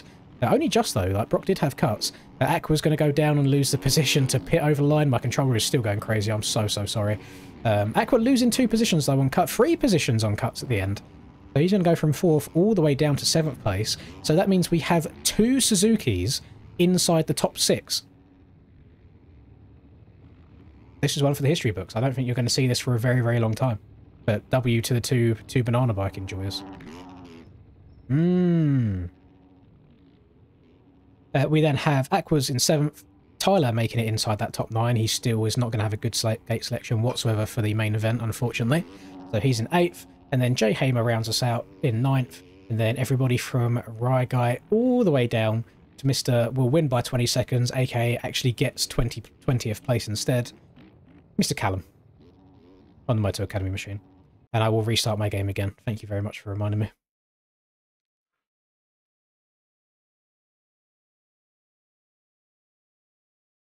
Let's go.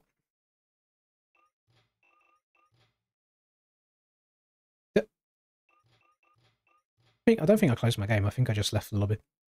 Let's close it. I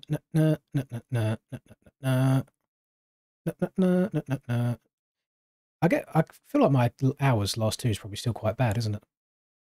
Oh, I tell you what, that's not bad at all. So bearing in mind this time last Sunday, so this exactly a week ago, I had 156 hours in the last 2 weeks because of that donate-a-thon. I'm now down to 60 hours in the last 2 weeks. So I've just not touched the game at all in this week. So I've knocked 100 hours off. Lovely stuff. Get into more of a normal human being range.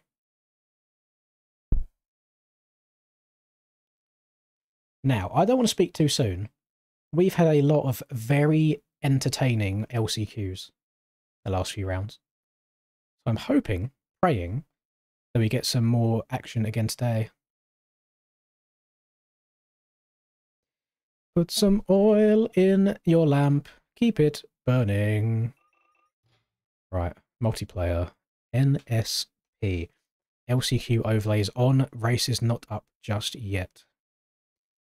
Put some oil in my lamp, I pray.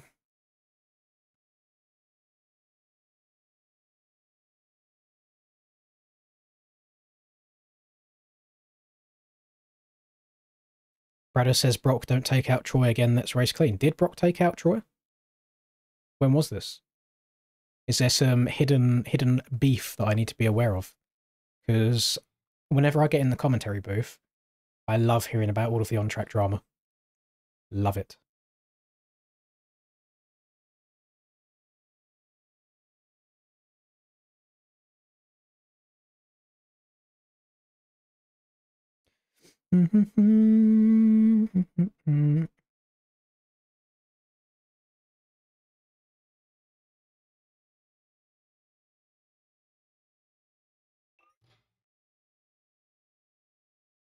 That was a couple rounds ago. Okay, okay. Should we bring it back?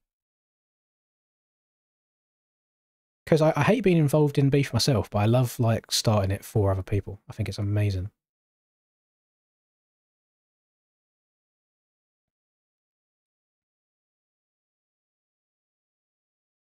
Called you a mean name. Is Brock dropping N-bombs? I heard that's what he does.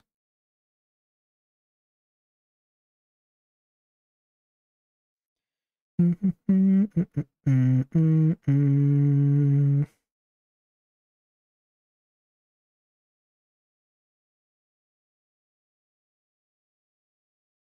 not what you do. Oh, I don't know. I mean, there's got to be a reason you have to do rag on Brock. There's got to be a reason.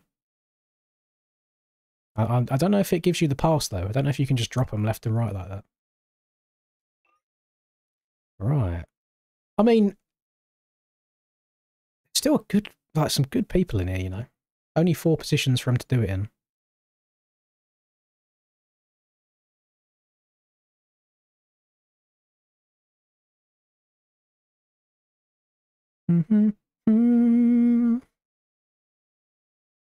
You got the pass from Mookie.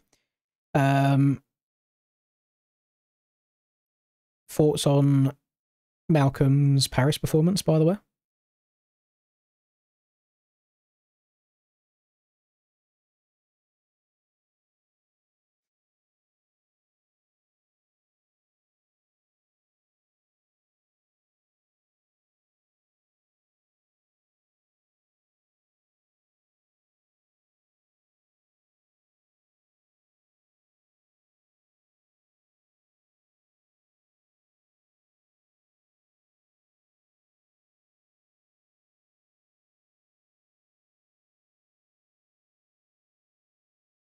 All my exes live in Texas.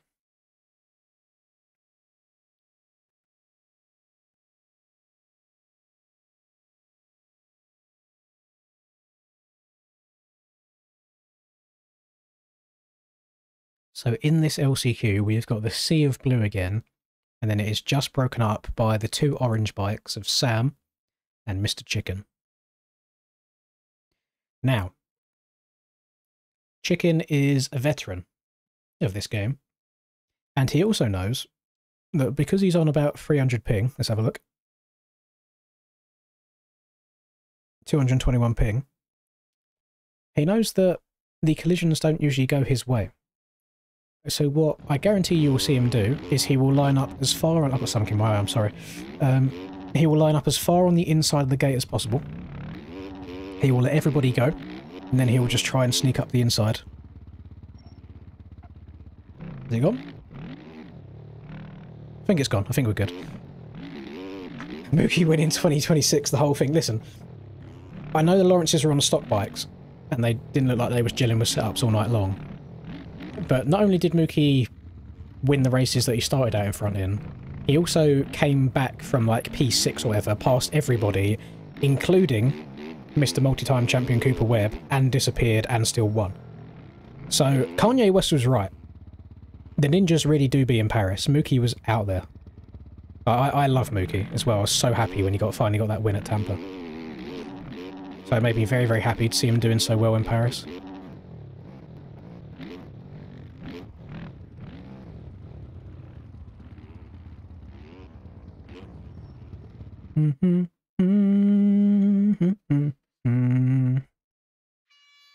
You're actively listening to that song. Yeah, I love Malcolm. Right. Let's get these this LCQ rocking and rolling, shall we, gamers?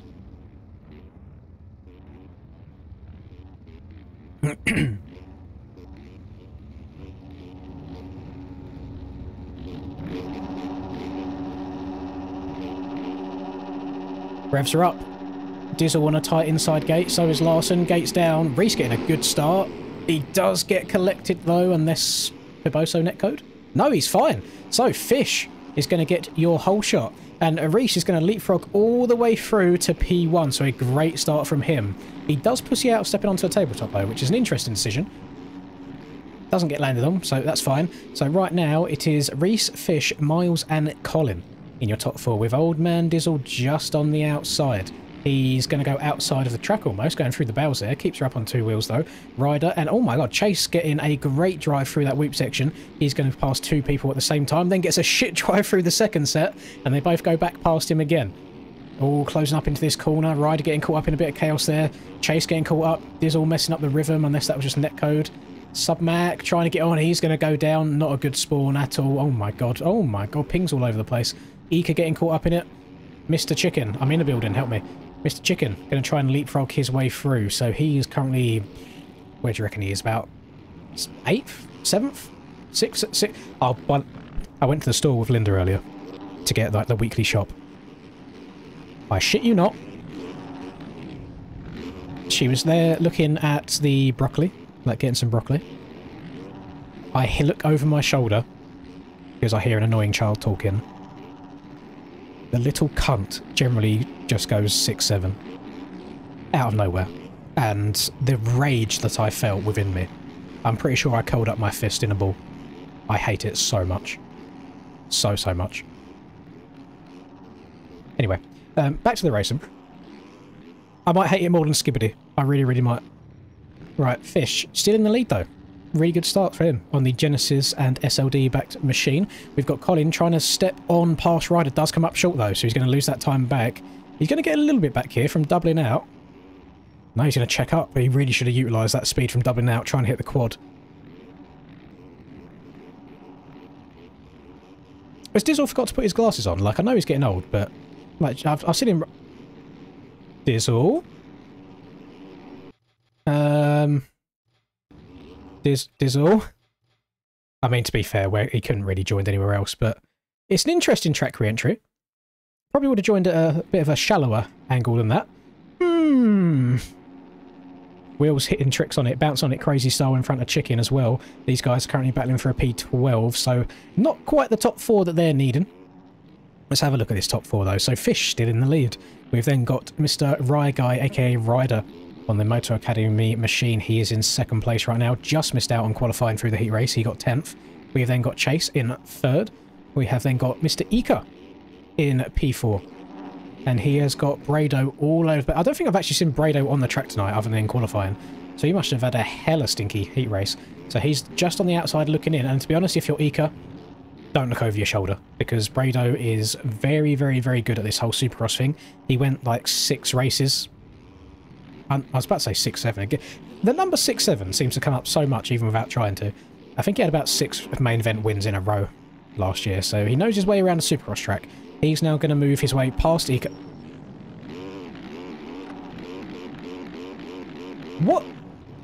What's just happened for my camera angle to change by itself? Thank you, game, I guess. Oh, I've got to try and find that top 4 again now. Here, never mind, didn't have to go far. I want to see what the... Oh, wait, did Braid... No, this is it. This is a very close race so far. We've got Ryder still in the lead. We've then got Fish in P2. We've got Chase in P3. And then Brado trying to make some more advances towards a better position there. Try and get a somewhat better gate pick. Not that it'll matter much. He'll still be on the outside. We did have Reese, who's in the lead very early on. He's chilling in about P8 right now. And it's not all over. He definitely still does have the time.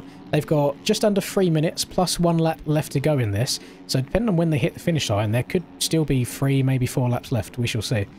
They're all choosing to airing it out, all getting that quad nicely. Nika does come up a little bit short. Ika going down. A few people jumping around that over them bales there into that corner. He's then going to cut the front end off of Reese. He's not going to be happy about that. I think this might be the battle for 4th place right now. Never mind, I'm talking out my arse. It's a battle for like... Oh, Ika's got some cuts as well. This is actually the battle for P6. So there's still a little bit of time left to go here. Fish right now. He did lead a few laps earlier on, but he's in your final transfer spot. Brado trying to make a move up the inside of Chase, but...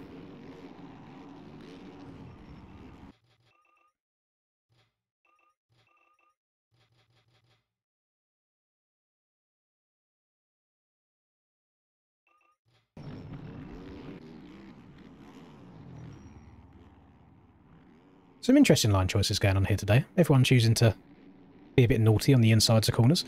So Ryguy still leading us through, hitting that very, very treacherous Supercross triple there. Brado securing that P2 for now with... We went down with Chase in P3. We've then got Fish in P4. My controller is still trying to make me go forwards when I don't want to. Colin looking to get that final transfer spot though. He does come up short though. He's going to go off the track. Does he hit a safe track entry? He does. Reese manages to scoot his way back through. Who's going to get a better drive through the whoops? Looks to be Reese for now. Everyone choosing to go on, off. And then triple into the corner. Reese going to cut off that inside so he can't be passed. This is the battle for the final transfer spot right here between Fish, Nika and Reese. Let's see who it's going to be. It's within the bales. No, it's in the bales. I wouldn't say it's within the bales. I still feel like going through the bales is a little bit naughty. Because, I mean, try and do it in real life and you're crashing. That's how I kind of look at it. A different line from Reese here. A bit of an alternative one. Doesn't work out bad at all. Like, it's a pretty damn good... I mean, he's made a pass from it. Nika did make a mistake. He's going to have the inside in this next corner, though. So Reese is going to check up. Bit of a sketchy place to be stuck behind someone here. Very easy to get into back. And Reese going to try and get onto the table from the inside. Comes up a little bit short. Does still get it low. Just loses a tiny bit of momentum. Right now, actually, looking at timing, Nika's got about 5 seconds of cuts. As Reese goes down. That might be the end of his chances here. So even if Nika passes Fish, he does have to pass him and then gap him by about 5 seconds. So hopefully Fish has max HUD, or if not, he's got a friend in Discord with him, letting him know the situation. There's no need to panic if he does get past. Just try and sit there and not lose too much time to him. We have got 2 laps left to go, though. And exactly like I said, the leader did not go across the line with that much time left. So it's going to add an additional 3.5 to 4 minutes on the total length of this race. Reese has got black box right now as well. Oh, not good at all. Collins had a lap not count, so I'll still keep an eye on him in terms of on-track position, because Aiden's usually pretty good for giving people their laps back as long as there's visual confirmation of it. So as they run, we've got Ryder in first, Brado in second, Chase in third. We have then got Fish in fourth, Nika in fifth, Jay Will... I think Jay Will had a bad start to this as well. He's up in sixth, with Reese in seventh. Again, that is not a big gap at all right here for Reese to get back to in the space of a lap and a half, especially when the riders are making mistakes. Fish had to double halfway through that rhythm section. These guys getting the quad out clean. They're going to gain a little bit more time on him. Jay Will done a good job of staying low there. Fish goes down. Nika goes down at the same time. So that is going to leap Jay Will up into that P4 position. Again, we'll see what happens with cuts-wise there. I think Jay Will does have some cuts. So in this battle right now, Jay Will and Nika both on cuts. Reese and Fish kind of as it runs, as it lies. So I'm very curious to see what the final timing says about it. But all these guys just making little mistakes here and there, trading positions back and forth. The track does seem to be very, very challenging. Not sure why we're going insides. Oh, it's an unsafe track re-entry, and Reese is going to come up on the short end of it. And yeah, he's not going to be happy at all. I imagine there's some sort of expletives being said in Discord right now from him about Fish. Not the smartest track entry, but I understand it's the panic of the moment. You're going for a final transfer spot. You're going down. You're trying to get going as quick as you can do. But right now, Jay Will in that final spot. Everyone's making mistakes. Like, this does seem quite a difficult track that these boys are trying to navigate their way around. People still choosing to air out. He's going to go a bit long there. So I don't think he's going to get the quad. He doesn't. I don't know why he still tried to send it there. He knew he was coming up going long. He had to try and check up a bit. So I think he's got less cuts than Nika has. He's gone off the track again, so he's going to get even more cuts. I don't think anybody actually wants to go through to this main event. It's like the sketchiest riding I've ever seen going on here. Everyone making so many mistakes. So as it runs, Nika has... no, actually, no. It is as it runs between these two, so I think they've got the same amount of cuts now. Nika getting a little bit too harsh on the front brake while turning. He's going to go down, so Jay Will is going to get that position again. I mean, listen, if you're Reese right now, you could not be given more opportunities than you have been in this race. Like, these guys just keep making mistakes. Just try and charge forwards. If you can get around Krackenberg in under an hour, I'm sure you can do a smooth lap at Daytona. Let's pay attention to Jay Will, because he is the man in the final spot. Everyone out in front has checked out a little bit. He's got a little bit of danger behind him, but it really is all down to him. I mean, really it's down to how close Reese can close the gap. Actually, no, Reese is in front of Jay Will. I want to see what happens as they all go across this set of timing gates right now.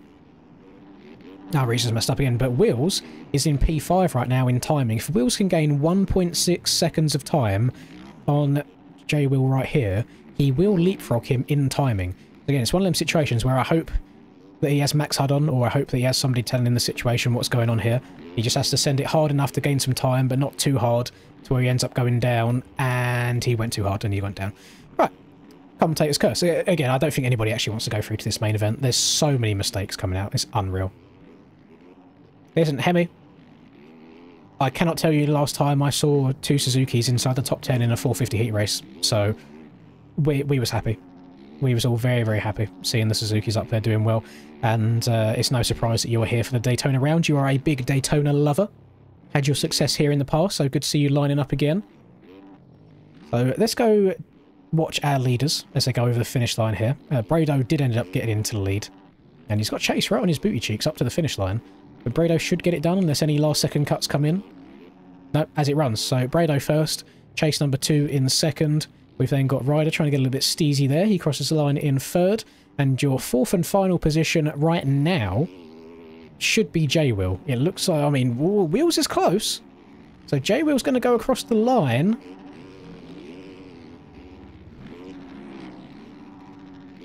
And he gets it. Gets it by 1.6 seconds. Will's not able to get close enough to him to get the job done. So there you go. There's your top 4. Everybody else going home. I'm very well, thank you, Mr. T1 Linz Glazer, W name. We'll take all the glaze, all the forms of glaze. Ba, ba, ba, ba, ba, ba.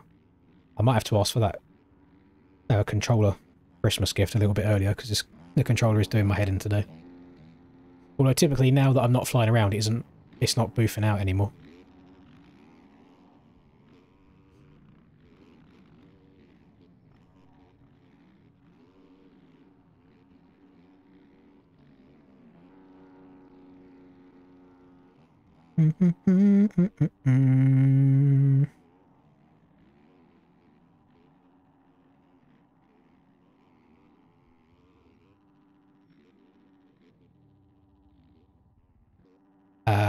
I will not do that, Brock. I will not.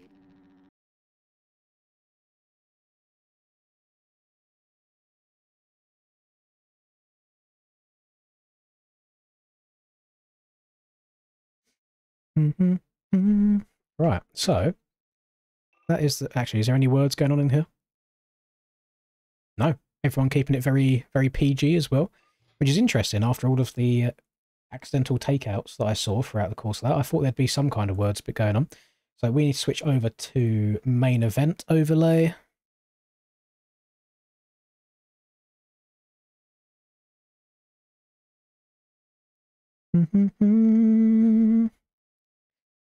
I've got chills. They're multiplying.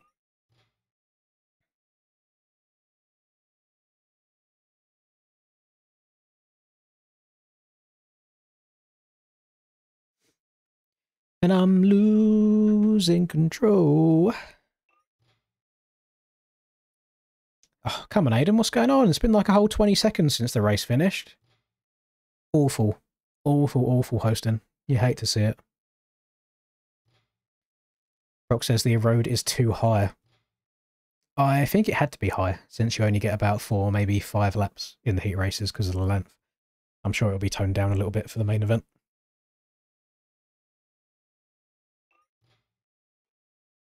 I've had this Pepsi open so long, it's generally starting to go flat. Right, I should actually be able to see Pitt's gear now. Hello, LV. Welcome back to the stream. Yeah, I should be able to see the Evoke guy's gear now that I closed and reopened my game after the heat race.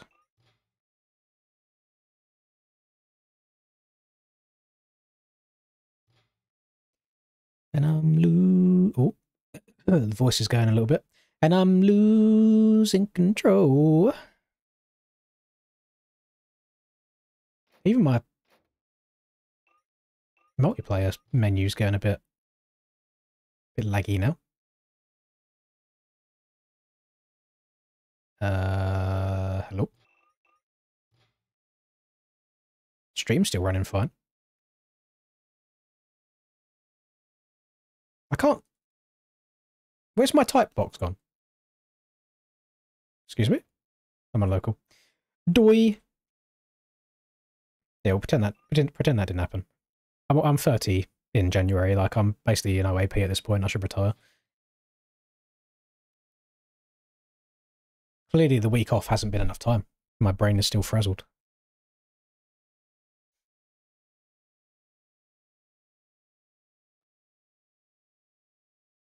So, can I get some votes in chat? Who you think is going to win this race? I mean, I'm going to say Cam, because even when he gets a shit start, he still manages to come all the way through.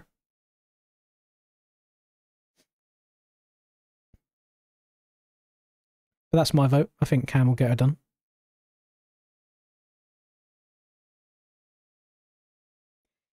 Eddie's got a vote for Pinky, so that'll be a new winner this year, which would be nice to see. Larson says Larson, Aiden says Aiden.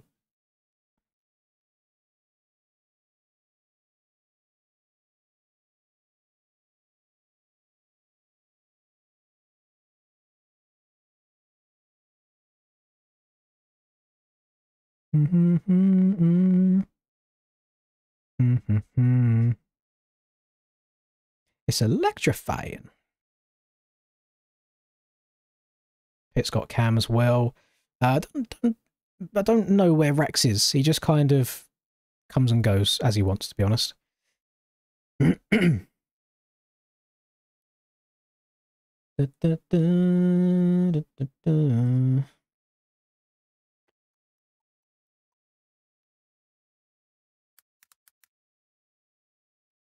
the one I want.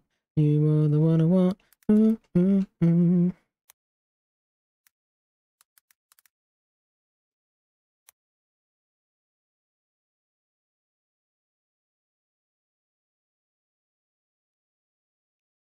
Wobble bob bob. It's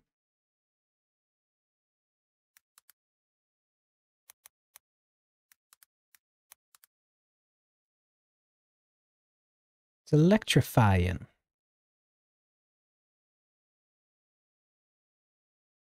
We've got a Hemi wind shout as well. Very interesting. I'll be honest, gamers.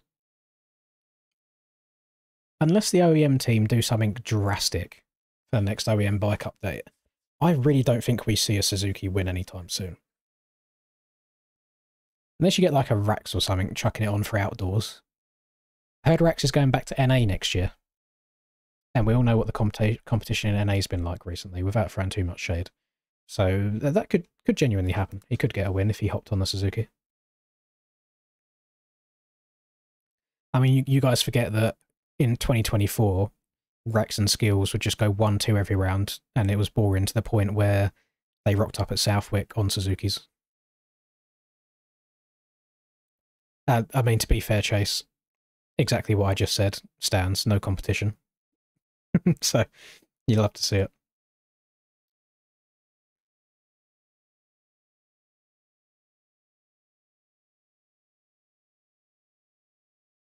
And I'm losing control. Too late, I've already said it. Too late. I've got too many windows open that I don't need. Let's close that. Close that. Minimize that. 131 people in there, by the way. Always very, very grateful if we get up into triple digits at any time, so thank you, everybody. Only 28 likes on the stream, though. I don't think liking does anything other than inflating my ego. But I can't remember who it was. I watched a YouTube stream recently, and the guy made a whole event out of it.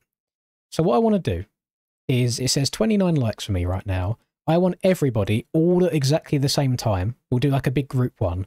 I want to see if we can jump out by like 20. So we'll go from like 29 to 50 all at the same time. So get your clicker ready. I'm going to count you down. And I want to see it jump from now 32 up to 50 in just one go. So 3, 2, 1, click. And now there's going to be a little bit of stream delay.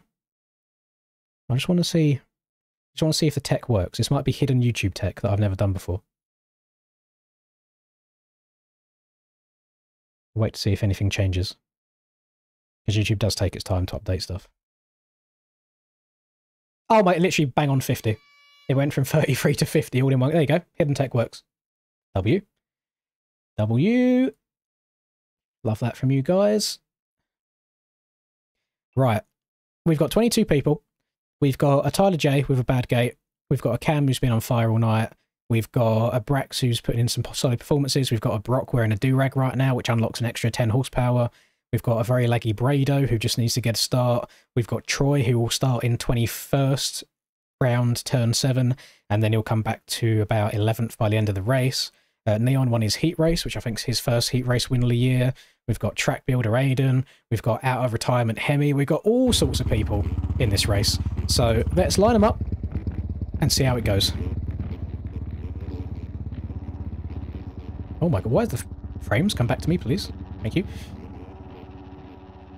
Right, the revs are up. Let's see if Cam takes my advice or if he still tries going for it even when he hasn't got it. I mean, it doesn't matter. He still comes back and wins. He has got it. Never mind. He hasn't got a checkup. Oh, no, never mind.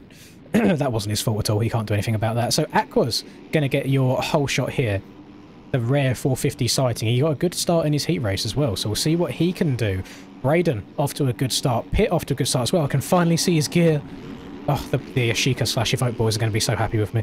Neon, after his heat race win, good start from him. Troy, ripping up the script. He said, no, fuck you, Linz. I'm not going to get a bad start like you always say that I do. I'm going to get a good start for once. So we'll see if he can keep it there. So we'll see if he can move forwards. We'll see if he goes back. See what happens. I mean, the two teammates getting into each other. Look how many positions they've just lost. Cam swapping his way through the whoops. He gets through fine, though. Did he go over the butt? Cam's down. So Cam now back in about 19th position as he'll get going. Pinky with a bad start as well. Egg shit messing up. Caden trying to work his way past people. We've got Chase going over the bars. Got Mr. Suzuki Aiden going to go around the outside, going the long way around. Still getting over the triple clean though. Again, just taking some alternative lines. But man of the moment, Aqua's leading the way through. I would like to see him sign up for 450s for Anaheim 1. Maybe if he has a good race today, that could sway his decision a little bit more. Same with Neon as well. Neon, top 3. Best start for him of the year. We've then got the January. Mr. Troy January. The Jan. Mr. Trojan Horse. Mr. Handsome. Mr. 200k. Mr. Worldwide. Mr. Short Form. Does it all. Does the lot. Rocks the same gear all year round as well, so makes my life easy. I haven't got to keep re-downloading shit. Everybody loves him. He's in 4th place right now. We're going to be going hard on the YouTube video at the end of all this. We have got Brock, Mr. BW Durag Williams. He is in P5 right now. I told you the Durag would unlock an extra 10 horsepower. He's going to scrub his way through the rhythms, trying to stay as low as possible. Catch up with Troy there. We've got a better start for Tyler in this main event than he had in his heat race. We've then got Rush airing out that quad, going a little bit too far. So he's going to have to check up and go on-off at the end of this. Gets a nice bounce though. Recovers from it fairly well. We've then got Rye Guy up here. Got Brax. Pitt's made a good few passes since going down at the start of the whoop section earlier on. We've got Aiden just there after him. Where is Hemi? Has Hemi made a mistake? Oh, Hemi...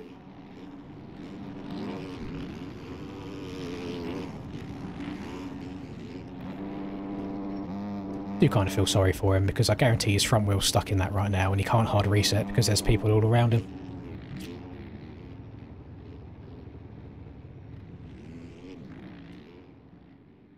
What?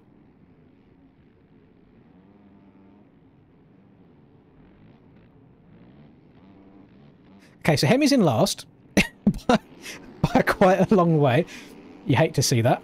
Right, Aqua's still leading them through. Neon moving up to 2nd place now, getting stuff done early. Troy's dropped back a little bit. Not much though, only 1 position. He's gone from 4th to 5th. He does, however, have a wild, slightly less broken back than before, Mr. Tyler J. Oh, Troy's going to go down. That's another 2 positions. That's going to be back to 7th. Now back to 8th. Yeah, Rye Guy's going to go past him. So all the way back to 8th now for Troy. Got Pitt there. Aiden just outside the top 10. I think Brax has just made his way around him. Cam looking to try and get his way moving forwards after a stinky start. Gets a great drive out of that corner though. He's going to have a lot of speed for the whoops. Steps over, no problem at all. Steps over again. Going to trip all the way into the corner so fast. I don't know how they get as much power out of these bikes as they do, but that is the skill in itself. That is the skill issue that I need to try and overcome at some point. Somehow hits the hard quads, but then misses up a simple triple in. I don't quite get that.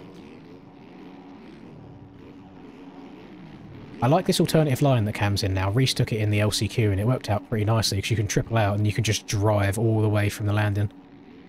But Jay, we're all over the back of Cam. This is the battle for P12 right now, which means Aiden is in 11th, so only one more position to try and get a Suzuki inside the top 10 again. So take a note right now. Hemi is 52 seconds down in last place. I'm curious to see what that's going to look like by the end. See if he can work his way back through. I mean, he has a clear track, so it's kind of the time to go to work and see what he can do, what kind of position he'll end up in. But hopefully he stays in there. I mean, other people would have just rage quit by now, but you'd love to see him still sticking into it. Where is our leader? Oh, it's Neon's in the lead. So Aqua has dropped down to 5th after being in the lead earlier. So this could be Neon's night. I didn't see where he ended up in qualifying, but he led this heat race from start to finish. Commentator's curse. He goes down on the wall. It's going to cost him a bit of time as he tries pushing it to get going again. So the do-rag, the power of the Dewey. Little white boy rocking the fluorescent yellow Dewey. He's getting all of the extra power from that thing. Dropping N-bombs left, right and centre. Okay, just scrubbing everything as low as he can. Doesn't even have to stretch out the quad at the end. Gets it easy. Up and over that triple as well. He's going to try and disappear out in the lead. We have got Tyler already up into P4 and not far from the lead itself. So Tyler could do damage right now while the rest of his competition is stuck further in the back of the pack. See if he can get his way around Braden quickly. Troy is back in 7th place now. So he's dropped a few positions, but nothing outrageous just yet. I do consider him more of a end of the race rider anyway, so he could still gain a couple of extra positions before this race is done. Then got Brax just behind him in 8th. We've got Cam in 9th now. Oh, Aiden getting into the side of pit there. He almost loops his Larry trying to get onto double. There's no way he gets over this triple, right? No, that's just Suzuki things, unfortunately. He can't get the power down to stretch that out after a little mistake. We've got all kinds of riders going at it back here. We have got, I think... Didn't Chase get like 3rd or 4th in his heat race? He's not even in the main event that he would have won it. He's in 17th. Jay Talon there in 18th. Brado in 19th. I told you he needs to get a good start and he just didn't do it. Pinky back here in 21st as well after he was in contention for winning his heat race. So Eddie in chat, not going to be happy with that at all. Not too happy. Jay Hamer almost going over the bars. We do see a wild Hemi in the distance now though. That does not look like a 9-second... Hemi must have a shitload of cuts after that mistake that he made, because that is not like the 11-second lead that it says it is, but I'm hoping he can gain a few positions back. Maybe he'll get into points by the end of the race, who knows. Cam and Brax, side by side, just after the finish line. Cam still trying to work forwards. Where did Rush come from? Rush is in 3rd now all of a sudden, and I swear I've not mentioned Rush's name once this race. He's been going under the radar. So he's made his way around Tyler, up into P3, and you can see the lead is only just here in front of these guys. Aqua's dropped down to P13. So I may have jinxed him in saying that he's probably wanting a good 450 result here. I now see him probably dropping down to 250s for Anaheim 1. I hope not. I hope he'll stay with it. He's definitely got potential there. But Mr. BW Dub, Harold the Do-Rag, trying to pull away in first. He's gained a little bit of time on these guys, I think. But this is all going to start bunching up very, very quickly for this P2 spot. A three-way battle between Braden... Oh, Brock's gone down between Braden, Rush and Tyler. It's now going to be a 4-way battle for the lead. Tyler going to triple to the inside. Gets the old twofer. Right guy's going to go around the outside. He's going to be able to stay lower than all these over the Soupy triple. He should have the inside. Hugs it tight. He's going to go for the double. Everyone else is going to be able to go triple past him. Brock making a mistake and going down. So he's going to go from 1st to 4th place. Tyler is going to go from the lead. So Tyler's gone from 4th to 1st. Brock's gone from 1st to 4th. Everybody's switching back and forth positions here. So I'm just going to speak bluntly. Tyler should probably win this race. There has not been many times where he's got to the lead and not won a race. That I can remember anyway. Never mind, commentator's curse. Rush is going to go back past. Gets that step on from the inside. That's got to be very, very difficult to do. He's throwing tricks on it as well. Hitting a little knack-knack. Everybody choosing a bit of steez today. Getting that quad perfectly. So does Tyler as well. Then both going to step over. Double their way into the corner here. I don't want to go and check out some other battles on the track, but there's so much happening up in front right now. Don't want to leave these guys. Right guy making a mistake. Brock looking to the inside. Still playing it nice though. Could have ridden him high if he wanted to. Brock does tag the finish line jump as well. There's some alternative lines coming out here between Rush and Tyler. Tyler's line working out better, then moves over to the left slightly to block Rush's line. Rush trying to drive back underneath, so they both get the step on. They do. Step off. Triple. Just great side-by-side action here. Both choosing to go for the right-hand side there. Trying to stay as low as they can after hitting that tap. Rush going to the inside. A nice, aggressive little block pass there. Still clean, though. And then Tyler getting a bit of drive through the whoops afterwards. So many back and forths in the space of about 3 corners between these two.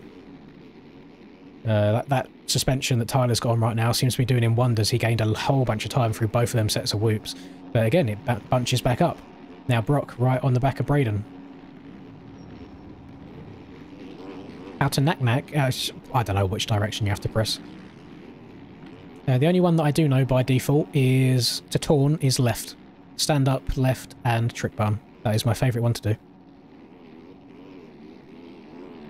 Right, we'll let them 4 hash out for a little bit. We've got Ryguy in 5th, Cam's moved his way up to 6th, Neon dropping back to 7th after his early lead, and then Troy right now looking to be like best of the rest. He's sitting here in P8, just a little bit behind these lot, but again, still ready to capitalise on any mistakes that may happen. And I'm wondering if the disputes between Neon and Troy have all been settled now, or if Troy's looking to get the elbows out a little bit if he gets behind him. The road's starting to get quite deep in that left 90 already. Ryguy trying to dive up the inside. Neon holding it tight though, not letting him past. Some alternative lines coming out here. And again, I do like Ryder's line here. Different to what everyone else is doing. Just works out pretty damn even. If anything, I'd say Neon gained a little bit of time on the exit there. Able to start driving forwards along the straight sooner. Ryguy getting into the bales. Does go down in the end. I thought he was going to save it. Neon going down. Troy getting into the back of him. The amount of times these two have got into each other over the course of this series is honestly crazy work. I'm not sure what kind of attraction Troy has to young British boys, but seems to be working. Different lines here. Troy going long. Gets the quad pretty damn nicely. So he's going to quad again. Double in here. Neon's going to control the inside, though. Troy being very, very nice. Could have run him high there if he wanted to. He chooses to check up and gives Neon the position. They're going to go across the line now in... P6, fuck's sake. P67. P67. We've got a battle for lead again. We've got Rush and Tyler going at it. Tyler does have cuts though. Brock is actually in front of Tyler on cuts. I think it's only about 2 seconds worth.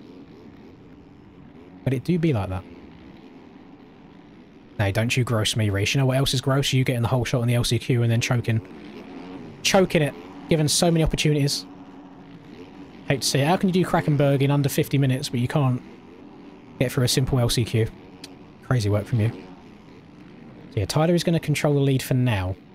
Before cuts. After cuts, he's in 3rd. Oh, different line. Does get into the bales on the takeoff, though, so he's going to make a mistake, and that's going to allow Rush to get past. Brock going to the inside. Runs Tyler high. Still giving a little bit of room, though, but Tyler is going to get a bad run through the whoops now because of it. Never mind. That man is munching the whoops today. Gets the big line as well. Does come up a little bit short. Brock's going to go down. Tyler's going to go past. Brock gets going again. Will not lose any more positions. Cam is making moves, though. That is the lead that you can see just there after this next left-hander. So again, after a very stinky start, he does still have the potential to come through and win this. We have just under 8 minutes plus 1 lap left to go. Plenty of time on this long Daytona circuit for these guys to get it done. I'm starting to see more people taking this alternative rhythm now as well. I like that. I like people experimenting with different lines. Braden going to go over the bars. His bike lands in a safe position, does not collect Cam. No Moto Academy on Moto Academy violence at all. So Cam now up into 4th position. Again, Cam has already won this championship. He has had a very, very good season.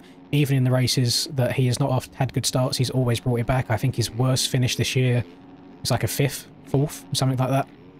Crazy stuff. You want to see lap times? Lap times right now... I don't usually do this, apologies, bear with me. So last lap round, Rush was on a 2:11. Tyler was also a 2:11. Cam on a 2:10. Brock was a 2:13, so not good from him. Troy in the 2:11s as well. So Troy is actually running race-winning pace right now. Just a couple of mistakes saw him falling back just a little bit. We'll disappear that just to make the overlay a little bit cleaner. So Cam and Durag battling for that P3 spot now. There was a little bit of beef between these guys at the start of the season. I don't know if that's still a thing or if they've let it slide now. I guess time will tell when we see if there's any aggressive passes coming out that now they're near each other on track again. It's been a while since we've seen it. But Cam in P3. Tyler and Rush still going back and forth over that first place.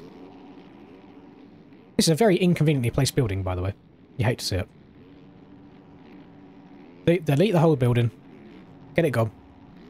Control X. Paste it over there somewhere. Get rid of it. So what's the road looking like now? Oh, she's digging in. Not too crazy just yet, but enough for like Cam to choose to stay out of it. Say that. Brock went into it, got a bad run through the whoops. I don't know how he stayed up on 2 wheels there. That was pretty nuts. Hopefully a real-life track looks like this year. I don't think Feld would ever make a track this long, to be honest with you. Like 2-minute supercross tracks. I don't think the riders particularly vibe with it either, because it's hard to learn the track in the amount of time that they have. It would be nice to see some more unique supercross tracks. I've looked at the track maps this year, and they do look a bit better than last year's, though. There's definitely more rhythm sections this year. They're doing less funky stuff, like going across back and forth across the start straight 4 or 5 different times. So they look like they've done a little bit better. I have also noticed that Troy has got a lot better recently, at the same time that Kaizo's come out, conveniently. So, I mean, make of that what you will, but Troy has been barking as of late. I think Tyler might have just got a second of cuts. I mean, all these boys... I'm seeing so many people going through these bales here and jumping over them as well. There's got to be cuts coming into play. Alright, Tyler and Rush now side by side again. Alternative lines coming out. I think Tyler's right-hand side is quicker. I'm surprised Rush hasn't learnt his lesson, because Tyler made that identical pass a couple of laps ago. So exactly the same thing has happened again. I really would like to see Rush start going to the right side there, but he does get through the rhythm section clean. Tyler going off the track, jumps back on again. I wouldn't be too happy if I was Rush there, because Tyler did block his line a little bit after going off track and rejoining very, very fast, but he will pay the price via cuts for it. So not too bad. Rush not getting a great drive through the whoops. Cam getting really good drives though. These boys banging up the gears. I know that using Tyler's setup, he has a really, really long 4th gear that they use for only the whoop section. And the taller gear that you're in the whoops, the better your bike will track through them. So they've got that set up very, very nicely. Both these boys getting the step on, step off, not getting the quad. Cam does quad in, makes the pass on Rush. Now cases the shit out of the triple afterwards. But Cam looking spicy. Again, after that bad start, he's worked his way all the way up, and he still has 4 minutes plus a lap left to go to get it done. Rush going down in the turn, Cam getting a good drive through the whoops. So now there is just one more person that stands between Cam and your current race leader, Mr. Tyler J. See if he can get that done. Tyler's been making quite a few mistakes over the course of this race. I mean, Cam's definitely not been making as much if he's caught up as far as he has. A little update on the Hemi situation. He has passed one man on track, and then Pinky and Aqua have hit the rage quit button. So Hemi is in points. He's gone from being about 20 seconds in last place because of his hard reset up to P19. So not the race he would have wanted at all, because as I said, he is a big Daytona enjoyer. But sometimes Paboso just gives you a nice finger in without any lubrication, and today was Hemi's turn. Cam going to take over the lead, so he has basically gone from about 3rd to last up into 1st in the space of 18 minutes. I promise you I'm not trying to get this close to the riders. My controller is hella boofing out, trying to make me move forwards all the time. But here we go, a little bit of a battle going on. Tyler being very nice there, could have run Cam high if he wanted to. Both these guys going to go side by side over the finish line. Both choosing to go to this right side, which I do believe is quicker based on the passes Tyler made on Rush earlier on. They're all going to fall in line with each other here. Cam going to try and cut down just a little bit, hang right on this section. Tyler not going off the track this time. What a great racetrack this has been for these guys. Lots of back and forth action, lots of alternative lines, lots of long drags on the straights as well. Who's going to get a better run through the whoops? It's... oh, they're both getting kicked around just a little bit. You can see the eroder starting to get these whoops all kinds of sketchy. Tyler checked up a little bit too much for the wall, so he didn't get as good of a drive afterwards. So that is going to see Cam back into the #1 spot for now. Tyler jumping into the bales. Still stays in the right rhythm though. No quads being done in this section at all. Everyone just kind of tripling their way through. Does come up short. Almost goes over the bars. Turns it into a little front flip to save himself some time. So that is going to give Cam a couple of seconds of breathing room right there. We've still got Rush in 3rd. Brock's making a little bit of a comeback from his earlier mistakes. Never mind. Ignore what I just said. We've then got Neon dropping to 5th after his early race lead. Look at these two. Always on top of each other. Troy and Neon in 5th and 6th place right now. Troy actually has Neon on cuts. He's got 2 seconds over him. So a top 5 for Troy. I think that could be Troy's best finish of the year. If anybody else can... oh, no. Oh, hold on to her. Hold on to her, buddy. Bike came back straight by the end though. Little bit of, might have to change his underwear, but other than that, he should be good to go. We have then got a rider here in P7. We've got Braden in 8th place. We have got Mr. Suzuki, Mr. Trek Raider himself in a top 10. He's in 9th position. And then Brax rounds out that top 10. Made a mistake, actually. So that should see Pitt working his way through into that top 10 spot on the Ashika machine. J Wheel's gone past him as well. Brado trying to make a bit of a comeback after his terrible start. Chase trying to do the same. Caden not having that great of a main event after his good comeback in his heat race. JS7 not ideal. It's because there's no logs and rocks on the track. That's why. If there was, he'd be barking out in front. And get egg shit circulating as well. We have to go back 30 seconds to find Mr. J Talon here in 18th. And then the second banana bike, where is he? There he is, still trying to go to work, trying to get stuff done. Hemi rocking around. I mean, when I done the time check after his mistake, he was 52 seconds behind the lead. He's now 1 minute and 38. So it's not like he would have gone on 1 if the mistake didn't happen. So still losing quite a bit of time to the leaders, but no surprise. I mean, these guys have been running an insane pace all night long. I have no idea where they find the time, but they do. They do, somehow. Let's try and find your race leader again. Where is he? He's probably up here somewhere. Jay Hamer going down. There's a lap of Brock going down at the end of the first set of whoops. Jay Hamer having a look over his shoulder, making sure he's staying out of the way. Good heads-up riding. Love to see that. Got to give the lappers a round of applause when they're behaving themselves. That is 3 laps in a row that Tyler has messed up the end of that rhythm section. Got to lock in. Got to stop scrubbing too hard. So Tyler in second. Rush in... Did I hear him go down? No. Rush in third. Brock in 4th with Neon all over his boot cheeks. Got another downed rider here. That is the Jan. So Troy's going to lose a position to Ryguy. So I think Troy's going to be dropping from his 5th a lap ago, now down to 7th, as we have about a lap and a half left to go around this Daytona circuit. I can see just from the look of it, like how bad some of this road is getting. Like, look at... Can you make out the individual ruts that you can see here, or does it just look like a blob? These boys must be getting kicked all over the place. I'll be interested to do a lap of this once this race is finished, just to see how she rides. But Manly Hour, Mr. Cameron Box, he's been very, very dominant this back half of this season especially. Even when he's been getting bad starts, he's been putting it where it needs to. And you kind of have to think he is the man to keep an eye on ahead of this 2026 Supercross season. He's definitely found his flow recently. We've even got ruts on the landing on this jump. That's quite sick. We never really get that at all. I like seeing that. He now leads Tyler by just under 10 seconds. Rush not out of it though yet. Rush could still get inside the top 2. Got Brock in 4th place. We've then got Mr. Ryder in rounding out that top 5. Neon dropping back a little bit into 6th. Troy getting very close to the back of him as well. Again, these two cannot be separated. They always end up coming back to each other. Jay Hamer in 8th place with Braden in 9th. We've then got Aiden in the 10th spot. I think there's a fair few cuts coming into play here though, because it says Aiden's in 8th on timing and scoring, ahead of the 2 people that are actually in front of him. Pitt going down. That is going to move Brado up another position. Brado getting closer to that top 10. Jay Will making some mistakes as well. He's lost a couple of positions the last few laps.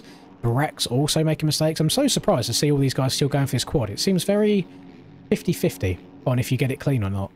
And I really don't think you lose much time by checking up either. I almost wonder if... Do you reckon you could... So right now people are either going that trip into here or they're rolling. Do you reckon you could just double and then go step over and then potentially jump here and quad out? Or do you reckon that might be a little bit too far of a stretch actually? Not too sure. Not too sure. A nice little battle going on for P5 though. A little three-way battle. Neon, Ryguy and Troy kind of trading mistakes, going back and forth with each other. Cam's lead has now extended to 14.5 seconds. And Rush looks like I don't think he's made his way past Tyler. I think Tyler has got cuts. But Rush right now in 2nd place on time and scoring. And it is the last lap. So let me just fast forward a little bit. Try and find your race leader, wherever he may be. That is 2nd place. There he is. Pro so far ahead, I couldn't see him. Cam, solid race. Down in turn 1, making a little comeback again. I told you, sometimes when these guys have wrapped up a championship early, they play better. Tonight is one of them nights for the box. Look how deep this road is here. That's kind of crazy. Hard to get the bike stood up the right amount on the exit of the corner when that happens. 2nd to last jump, over the finish line. Cam, your 2025 NSP Championship winner, gets it done here at Daytona. He's loving life right now. He's vibing. He's enjoying the game. We got Tyler. Going to cross the line in second, but again, cuts could change this, so keep an eye on that timing and scoring. No, can't get it done, so Rush loses out by 0.4 once the cuts come in. Tyler second, Rush in third, Brock getting steezy on it. He's going to go across the line in fourth place. Ryder and Knee... Oh, did Troy go... Troy must have made a mistake. I'm pretty sure he had the parodies on cuts. So Ryder 5th, Knee on 6th, Troy in 7th. A decent result for Troy in the end. He probably would have liked getting them final 2, but it is what it is. Braden going across the line in 8th. We then got the first banana bike in 9th place. Good result for Aiden. We've got Brado making it into that top 10. Will cuts do anything to this, though? We'll have a look as they go across the line. Actually, no. Jay Hamer has had a lap and not count. No, he's a lap behind. Ignore me. He's a lap behind. I'm talking out my ass. So, yeah, Brado does get top 10. It ends up in 11th there. We have Chase with a bit of a comeback ride to get into 12th. He had a bad start.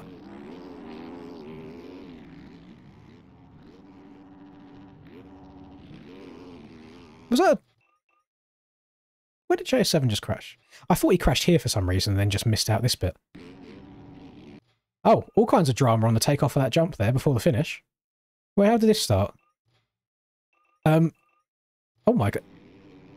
J-Wheel was hooked a very hard right on the exit. Oh no. Chase hooked a hard right. J-Wheel went down bouncing it crazy style. JS7 got hooked off the side of the finish line.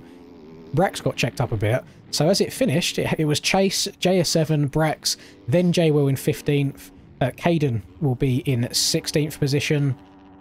We've got Eggshit is the next man around. I kind of want to rewind that again. Do I have enough time? Looks like J-Wheel got stuck for a really, really long time there after he went down.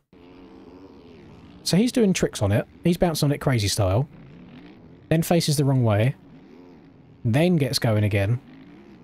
Yeah, that was a very, very, very costly mistake there. So there you go. Well, gamers. That's the end of the season. You hate to see it. There will be no more Sunday NSP live streams. Cam is going to win your championship. I'm pretty sure Splash is second, because even though he didn't show up today, you can drop 2 rounds. So I'm pretty sure Splash was second overall in the championship. Some very good racing. My controller's still moving again. It's turning me to the side now without me doing anything. I've thoroughly enjoyed commentating these. I really have. To the best of my knowledge, I will be racing 2026 Supercross instead of commentating it. We'll see what the future holds, though. Hopefully I've got a new working controller by then, because otherwise I will not be able to play the game. But I did want to quickly... I'm hoping Aiden can chuck this back into practice. Before we disappear, I just want to have a on-the-track live experience to see what these guys were going through. But solid night's racing. Bit of a comeback ride from Cam, as we've expected to see from him these last few.